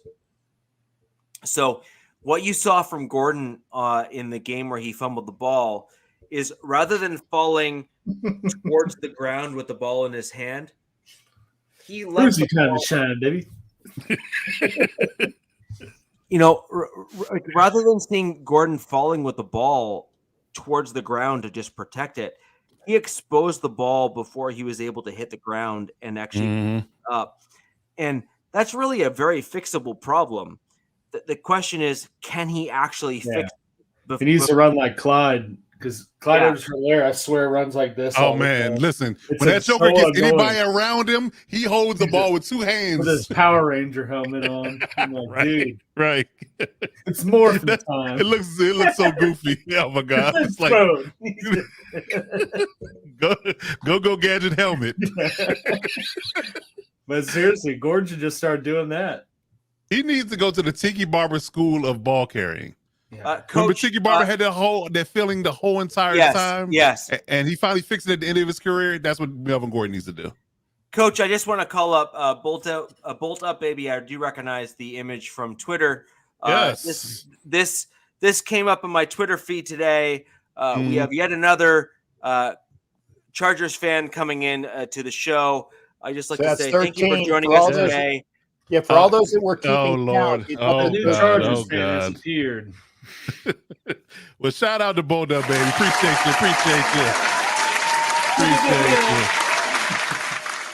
Yes, but that's when it comes to Lombardi taking the foot off the gas. I agree. He has to be aggressive throughout the games, especially when it's time to go for the kill shot. He has yet to do that. If he goes for the kill shot and puts the game away, a la most like what the Chiefs did to the Bucs. They just kept their foot on the gas the whole game. They just was spinning their wheels trying to figure out how to stop them. They couldn't do it. So if you have the ability to do that, just go for the juggler, rip the throat out, and just go ahead and get the game over with. I definitely agree with you in that regard. Right. So, I mean, with regards to, I want to just quickly go back to the Colts game. So, I mean, it's coming up tomorrow. So we're going to find out pretty quickly in terms of what happens and everything, which is, I think we have a couple interesting pieces here. So I just want to quickly go over. I mean, I was aghast actually by the injury list that we have coming into this game from the Broncos perspective, and I actually think this is going to play a role, and I think we all need to keep this in mind when we're watching the game. So, we have a safety, PJ Locke, who has traditionally played in that linebacker / safety role when we go into the dime packages, and that's PJ Locke. He's going to be out with a concussion. That will, in fact, be a big deal. And then remember, we also had an injury to Randy Gregory in the last game as well. He will be out, and I believe I heard that he's going on IR or is on IR. And then we have another outside linebacker who will be out with a concussion with Aaron Patrick, and then another outside linebacker who will be out in Jonathan Cooper with a hamstring. So we're down to like 2, maybe 3 outside linebackers for pass rush. So sound like Nick Benito time. That's what it sounds like to me. So this is a Nick Benito time who's barely been able to make the field. And I think that says a lot in terms of outside linebacker or at least edge pressure for the Broncos, which is likely not going to be great. We also have Quinn Miners, who has again been ruled out in this game versus the Colts, which is something that needs to be factored in. So it's going to be really, really interesting in terms of injuries combined with people that are now ruled out. And I think a lot of those ruled outs are in large part because they would have been ready if we were playing Sunday, but not ready because we're playing Thursday. Good point. And so anyone who's watching this or coming after the fact, I think needs to understand that makes it that's a big deal. You know what I think is really funny about Thursday Night Football too is that Richard Sherman was one of the biggest opponents or in disagreement of Thursday Night Football, and now he's commentating. Now he cuts a check to report on it. Right. Exactly. So with that in mind, everyone, if you're watching this show now, go ahead and tweet at Richard Sherman and say something to the effect of, I guess as long as you're getting paid, it's okay, right, brah? Sure. Yeah. Well, he was getting paid to play on Thursday night too. More money than he was getting paid to commentate. I'll tell you that much. I understand, but let's be honest. If you truly have a problem with something, and I mean you're willing to put your money where your mouth is, you won't commentate on it. Full stop. Like it's just that simple. Yeah. And no, wait a second. You missed it. You undercut yourself, Richie. It's full stop, period. I know. I tried to shorten it just a little bit. You got caught in that breaking the door down. That is my shtick. That is kind of my deal. It's full stop, period. Yeah, and And at the end of the day, if Sherman's going to be very serious about something when it comes to whether it be player safety or these other things, you have to really put forth your money where your mouth is. And he was willing to basically put that aside for money. So, as far as I'm concerned, hey man, I'm saying if someone came to you though, was like, here's $3.5 million to talk for 10 minutes at the show, I'd probably do it. I would do it too, but then at the same time, then don't go run your mouth to say that Thursday Night Football is a bad thing from an injury perspective and blah, blah, blah, blah, blah. All that shows is that you're willing to basically put your personal gripes aside as long as you get paid. And frankly, that's the exact same reason why a lot of the NFL players are still playing on Thursday Night Football and not fighting against it. You know what I say? It's a lot of that. Just like the $1 Million Man said in wrestling, everybody's got a price. Of course. No. See, I am not in that same camp. I would play with broken bones as long as I could walk on the field. Like that's the way that I work. Mm-hmm. So I'm not in that same camp. But my point is that if you're gonna be vocal and pissy about it and act the way that some of these other players have, then stand on your principles and stop, doing the exact opposite. Is kind of what my point is. I get it. I get your point. Yeah, we get it. Yeah, no, we hear you. We definitely hear you. I also hear the money, Right. Show me the money. These things. One here. Show me the money! I just don't believe in jumping on couches on Oprah. I think that's just retarded. At least for the first time in Tom Cruise's life, he actually looked like a normal height human being. Talking about Maverick? No, but he was for the first time in Tom Cruise's life. He was actually 6 feet tall. He jumped on top of a couch. Sorry, Tom, I had to do it. Moving on to the division rivalry here. I mean, I think that the Broncos Colts game is going to be a bit of a slugfest. I think it's going to be a low scoring game, and I truly believe that this is going to be a game of mistakes. I think it'll be a matter of which team is better coached, which team has the better ability to exploit the other team's weaknesses. It's going to be really interesting. I don't even really have a true prediction for a score because on paper, I think the Colts should probably win this. It's be 9-7. But I could totally see the Broncos winning this, and it's going to be some kind of stupid score where it's like, 10-5 or something dumb like that, where you're saying, well, how did that even happen? I need the soundbite to say, it's a trap. It's a trap. It's a trap. It's a trap. It's a trap. It's a trap. It really is. Gotta say it with bass in your voice. It's a trap. What I want to ask you, Richard, before we move on to the divisional rivalry game, are you concerned overall? What? We're not falling for no banana in the tailpipe. You gotta say it with with some, I don't know. No banana in the tailpipe. You got into that purple magic dust, didn't you? You're talking about bananas and tailpipes. Purple microdots. Okay, come on. Oh man. Well, you knew what I meant, didn't you? Yeah, you did. Yeah, I knew what you meant. I'm old. Let me ask my question before you two get at each other's throat. Are you concerned about your offense, Rich, at this point in the season? I wanted to ask that too. So yes. Okay. So what do you think the answer is? More Saubert. More Saubert. Less R&B, more Saubert. I got it. I got it. So there was an SNL skit that said more cowbell, right? Oh, yeah. My answer is more Saubert. Man, right. Clean that up and send it to him. I think and it's really and truly that simple. Saubert is easily the best tight end right now on our roster. He's like the only tight end. Everybody else is hurt.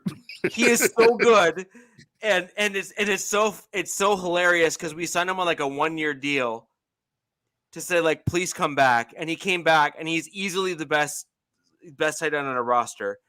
You literally just need to ring that bell every game. Mm.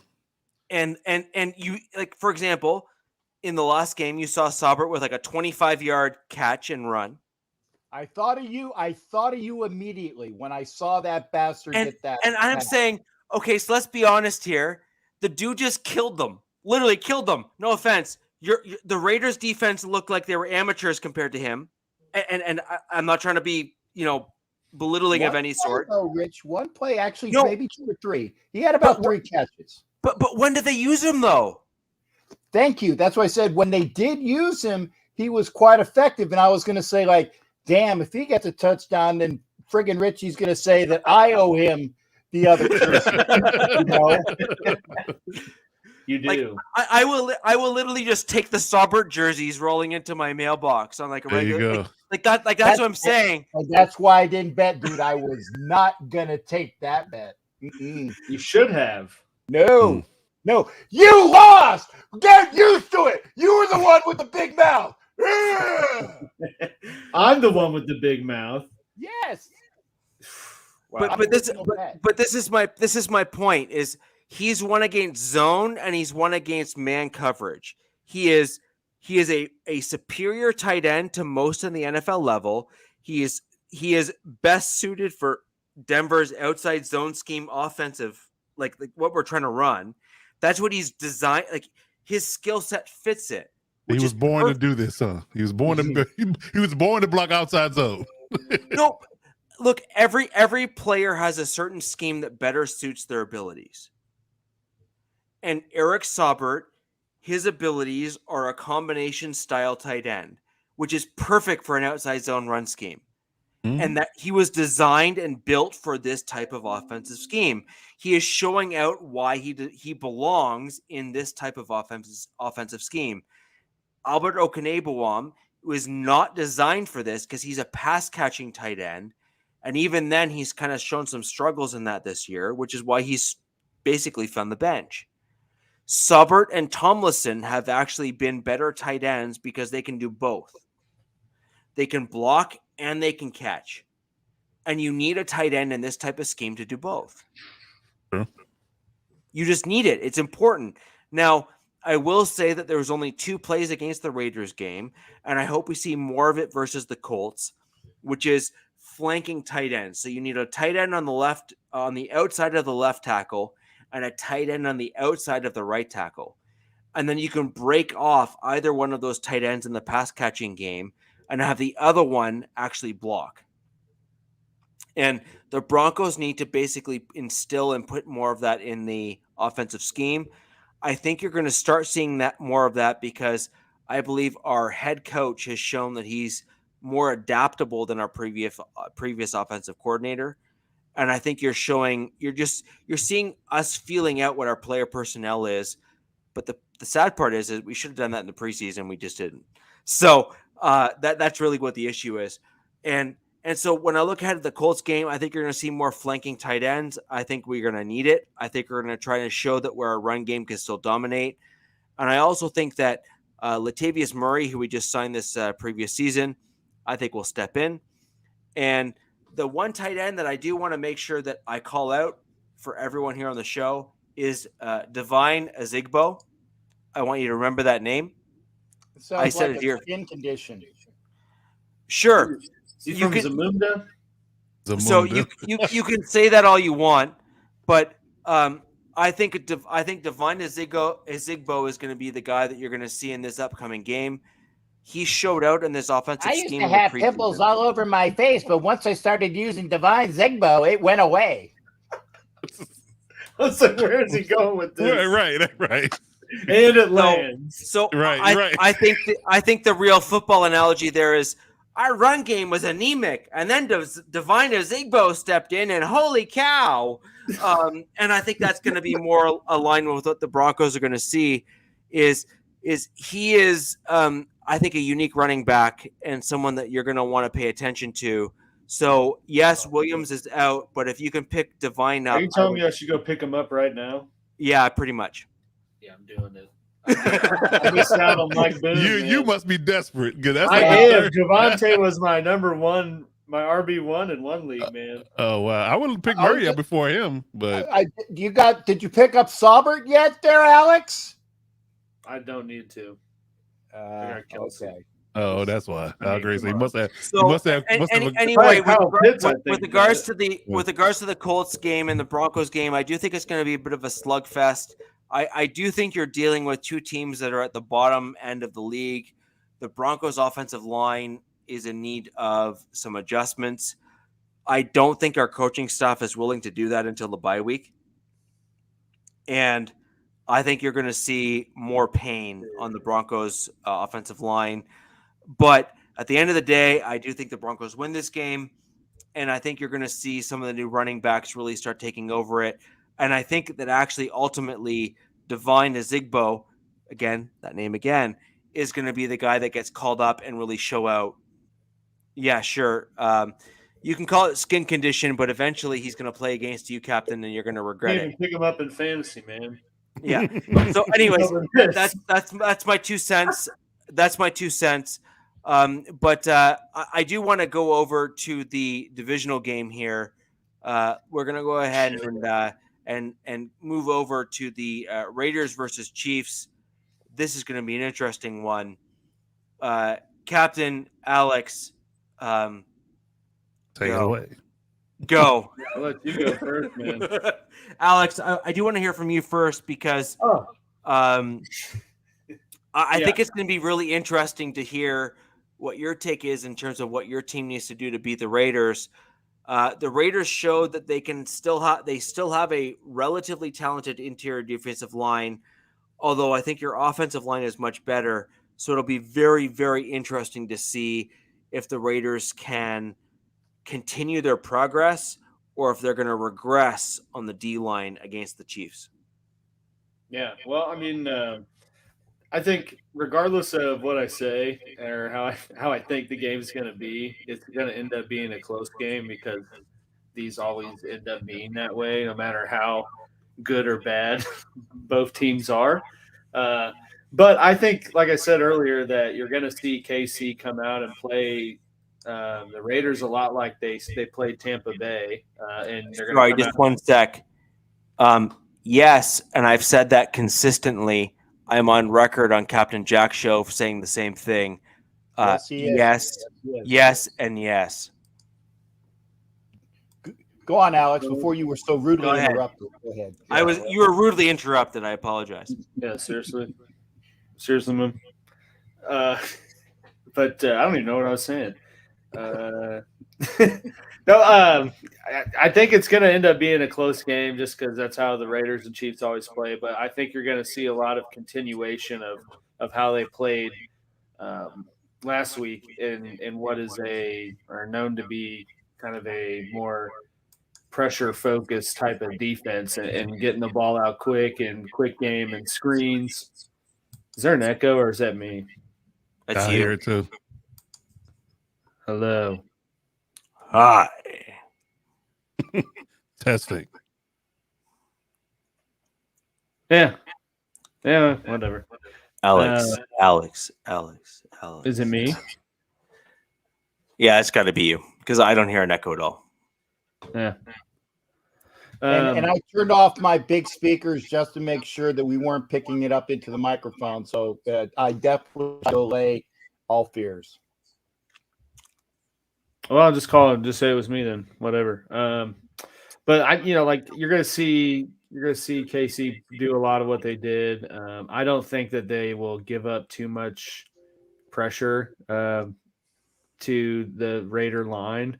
It is the best, the best offensive line in the NFL, and all of them outside of Orlando Brown have a pretty high PFF rating in terms of how much pressure they give up. Orlando Brown's kind of been the it's you, bud.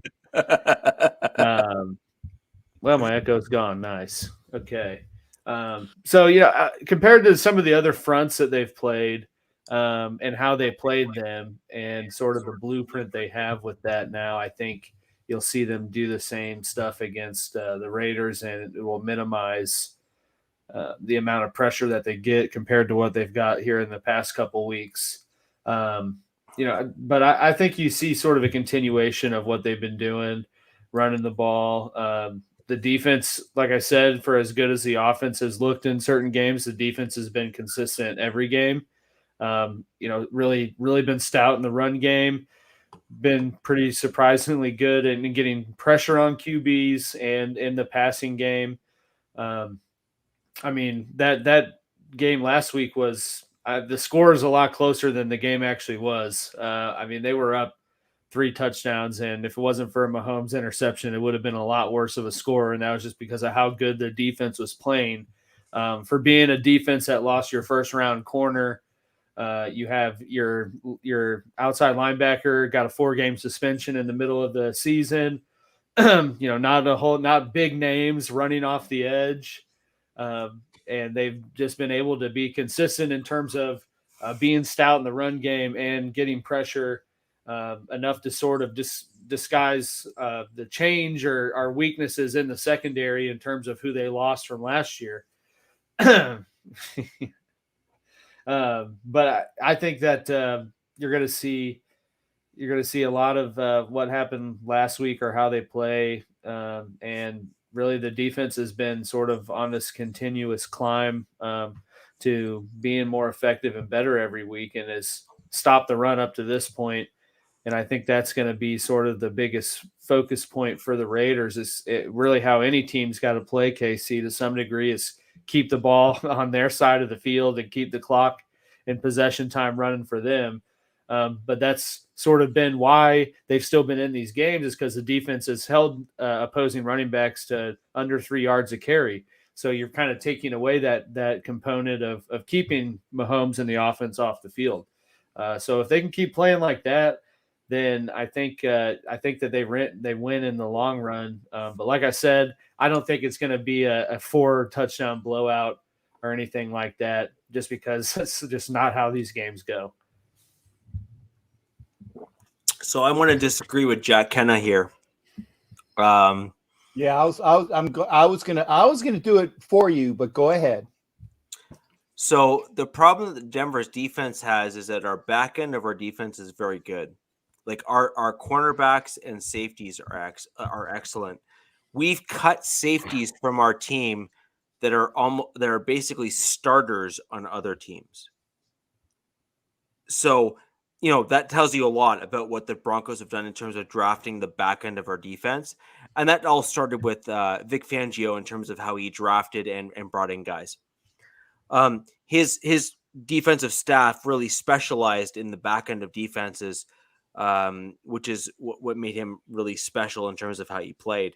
Now, as you convert to looking ahead at Denver's defense, our interior defensive line has been subpar, and that is for many years now.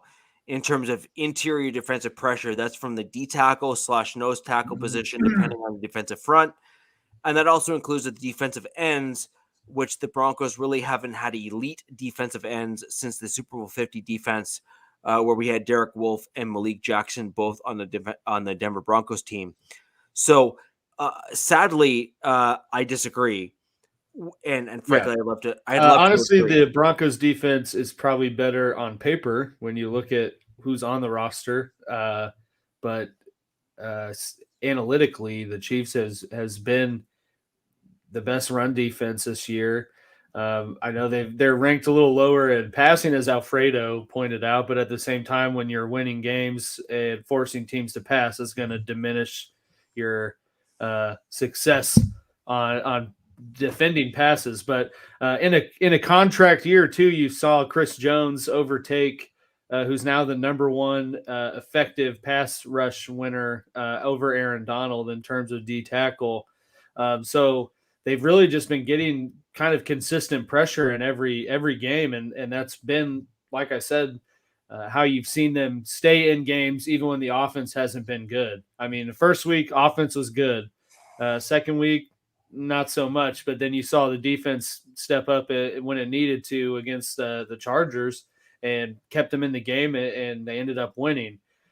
So I think really the defense has kind of lost the praise it's deserved up to this point because of some of the stuff Mahomes has done on offense. But the defense, in my opinion, has been why the Chiefs are able to sort of keep the same trajectory that they were at in years past while completely revamping their offense. I would say that the Chiefs' offense or their defense is actually better or tick better because of your offense. I think because your offense is such high powered and you score at such a high rate that make teams, as I alluded to earlier, make teams one dimensional, trying to keep pace. Yeah. So the idea of being a balanced team and a run heavy team, it goes out the window because you have to get back in the game quickly. True. So like Tampa, I think they threw 25 straight passes and that didn't have a carry in the second half. At my point, exactly, and that's the MO of most games when the offense is clicking. So I think that you're a tick better from a numbers perspective because of your offense. I think your offense makes your defense just that bit better. Mm-hmm. Well, the offense makes the defense better because a lot of teams are playing behind because the Chiefs' offense is able to score so quickly. One dimensional. But at the end of the day, I think what the issue here is that the Chiefs' defense is built on the interior, and the back end is not as great as it once was. And interior defensive line play is so much more important in today's NFL than it was in the past. And the reason why I say that is because what used to happen is that the quarterback used to chuck it up. He's not going to do that, Jack, but you can think about it. What used to happen in the NFL level was the quarterbacks used to chuck it up to an elite wide receiver, and the wide receiver would then go up against a cornerback and then catch the ball because they were better than the cornerback. That's not what happens anymore. Now teams are reliant on a quarterback throwing the ball in the right spot against a cornerback on the other side. And the way you stop a quarterback from doing that is a proper defensive line or an elite defensive line. Yeah, pressure up the middle. And that's why you saw the Chiefs lose the Super Bowl against the Tampa Bay Buccaneers. It's not necessarily because Mahomes isn't a good quarterback. That's categorically false. He is an elite quarterback at the NFL level, but because the the offensive line rather for the Chiefs was banged up and were not as good as the Buccaneers interior defensive line, Mahomes struggled. And you saw that even with an elite quarterback against an elite defensive line, that the offensive line needed to be elite in order to compete against an elite defensive line, and they failed. And that's what makes today's NFL so much different than it was, say, in the 90s. The 90s, it was all about cornerbacks and wide receivers, whereas in today's NFL, it's all about the offensive line, quarterback, and defensive line on the interior. And that's a shift. And that's where you see today's NFL teams doing so well, and why I think you're going to see the Bills make it very far into the playoffs, and why other teams that have weak offensive lines not make it very far. And as much as it pains me to say it, the Chiefs' strategy of a strong offensive line plus an elite quarterback has been a winning one so far, and you can see it from what they've done this year. Yeah.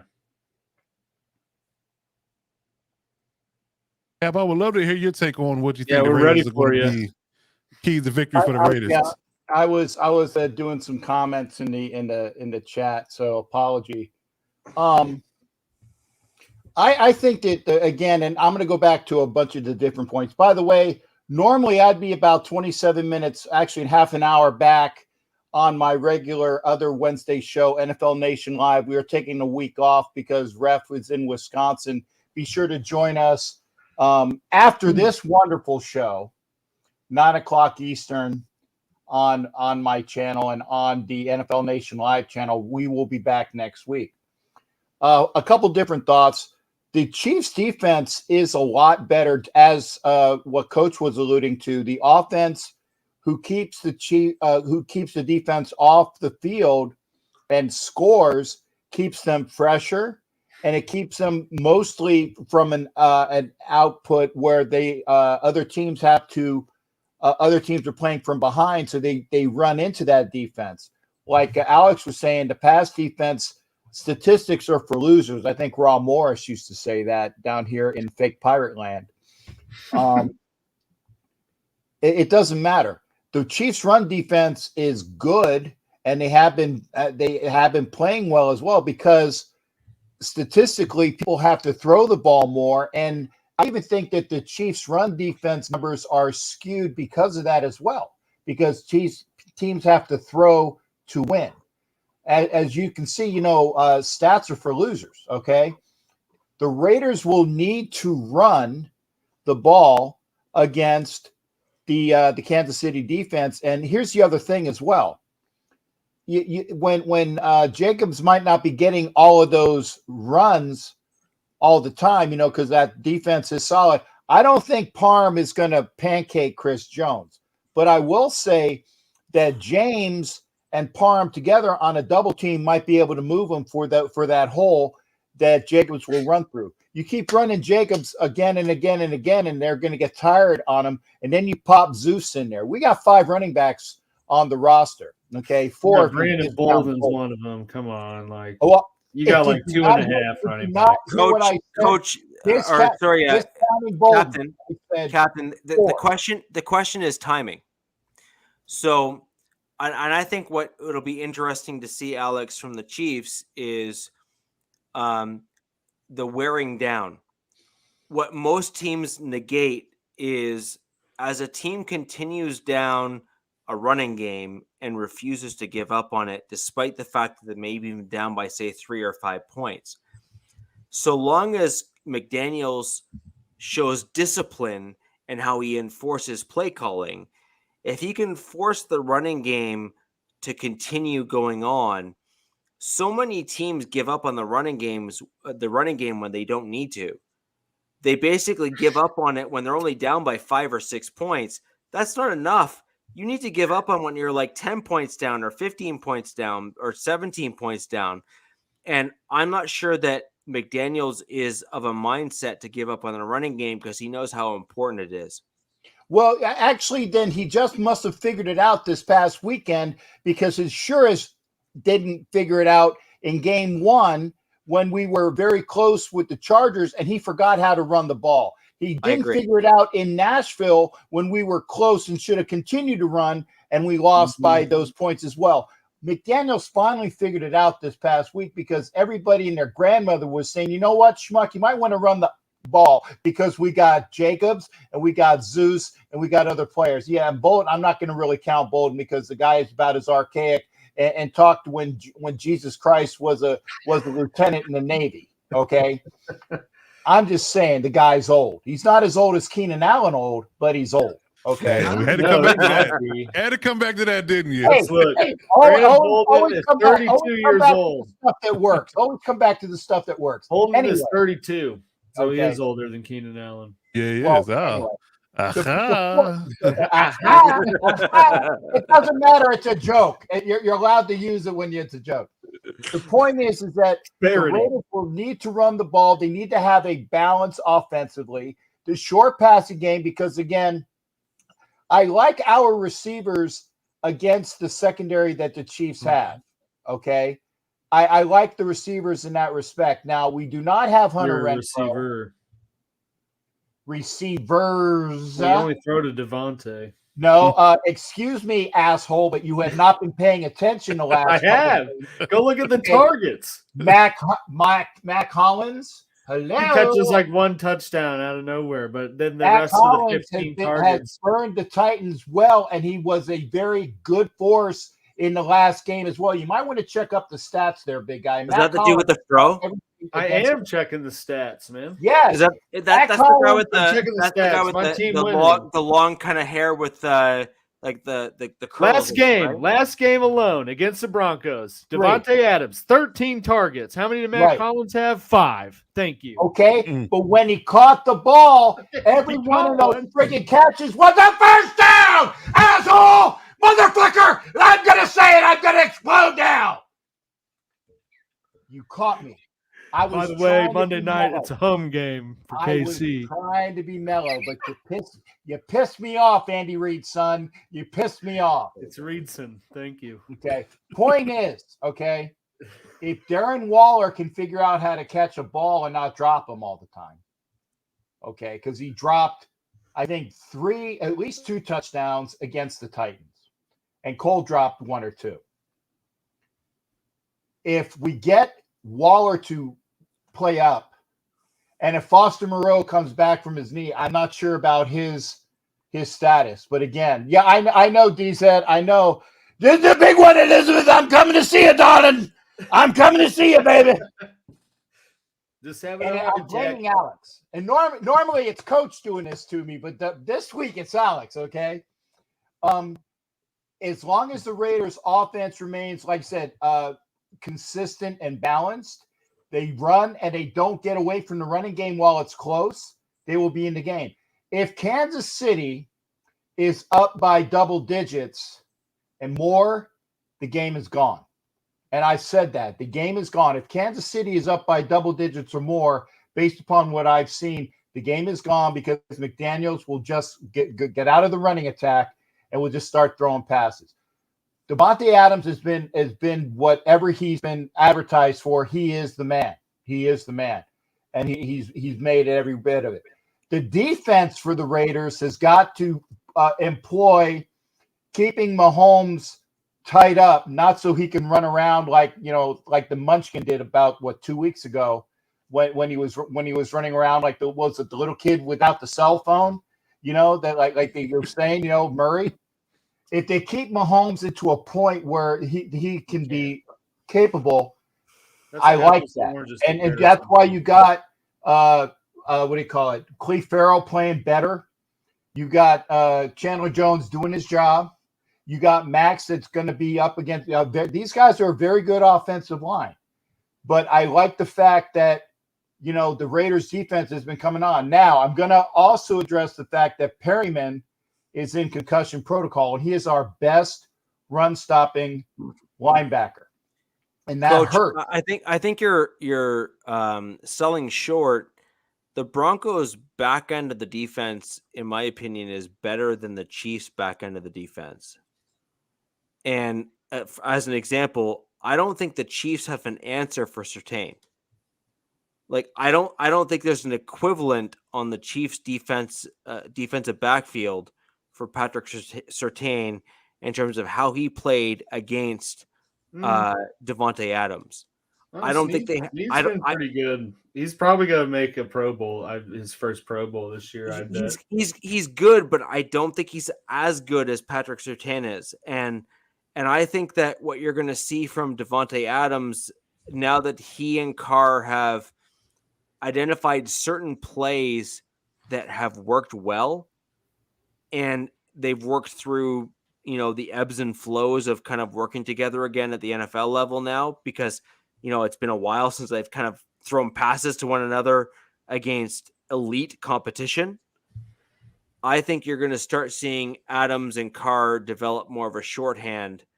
And I think that, again, like the Chiefs have a defensive line in Chris Jones and some other guys there.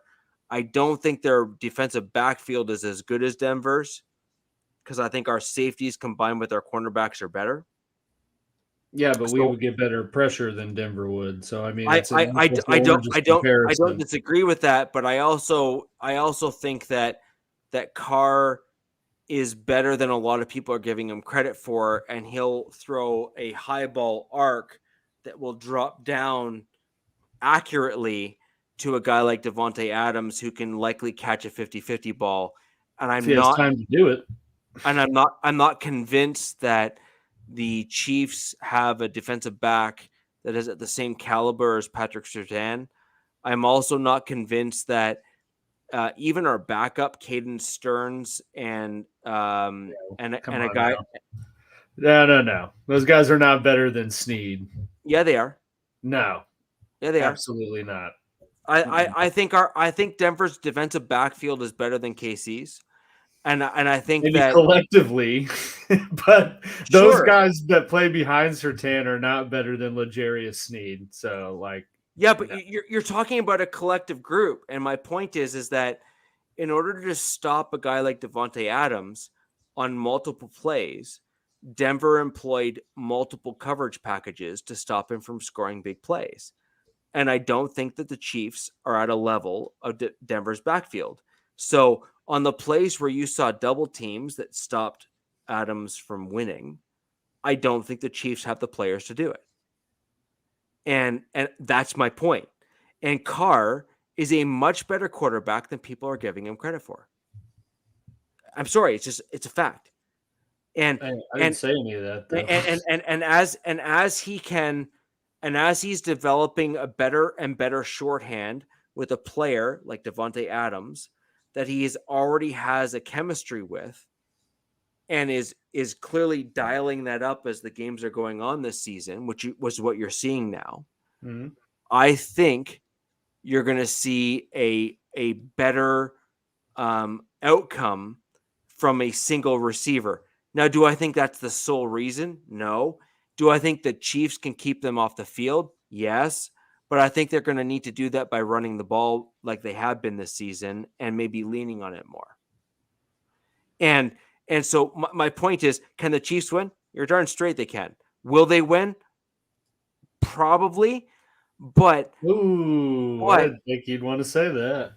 But at the end of the day, if the Chiefs try to pull the Patrick Mahomes is the greatest quarterback ever and he's going to throw the ball all around the field, I think that'll be a mistake, because I think the Raiders want you to go that route, because I think the interior defensive line pressure of the Chiefs is going to be legitimate.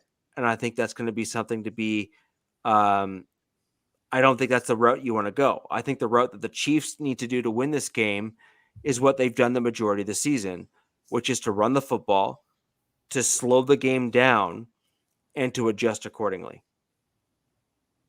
Because the players that are on the Chiefs now are better suited for a running game, especially against an interior defensive line of the Raiders. That's just my opinion. Yeah. Answer your question, DZ. I think he is still 50-50 call for the game. So yeah, he's still questionable. He's on my roster. You might want to just keep the ears open, I guess. But I'd imagine he's not playing. I got Brett Maher as my other one, so I'm holding the fort. Yeah. So I mean, I honestly think that this is going to be. What tape am I not watching, Damien? You tell me.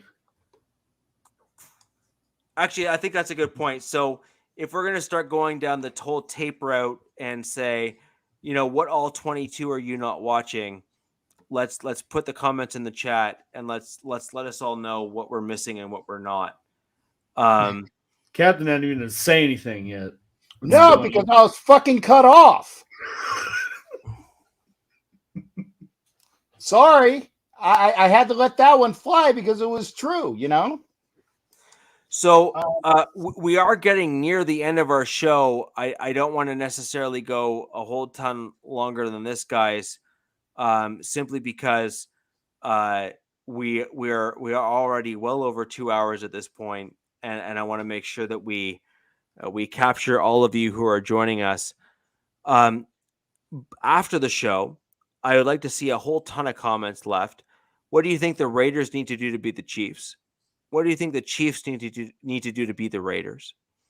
What do you think Alex missed in his commentary? And what do you think Captain wasn't able to get in his commentary? Thank you. I appreciate that.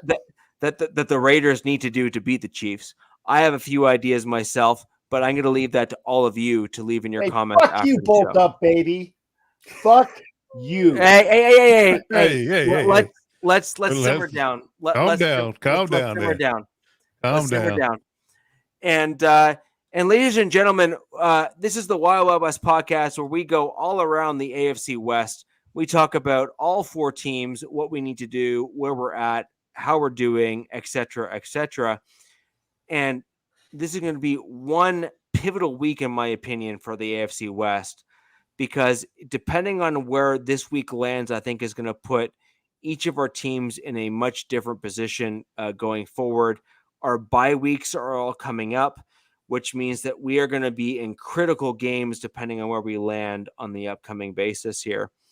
So, ladies and gentlemen, Bolt Up Baby, and everyone else who has joined us today, I appreciate that, Captain. The Gargler fan. There you go. There's a double for you, Coach. The finger up the nose. And the Gargler fan. I mean, according to the chat, that's.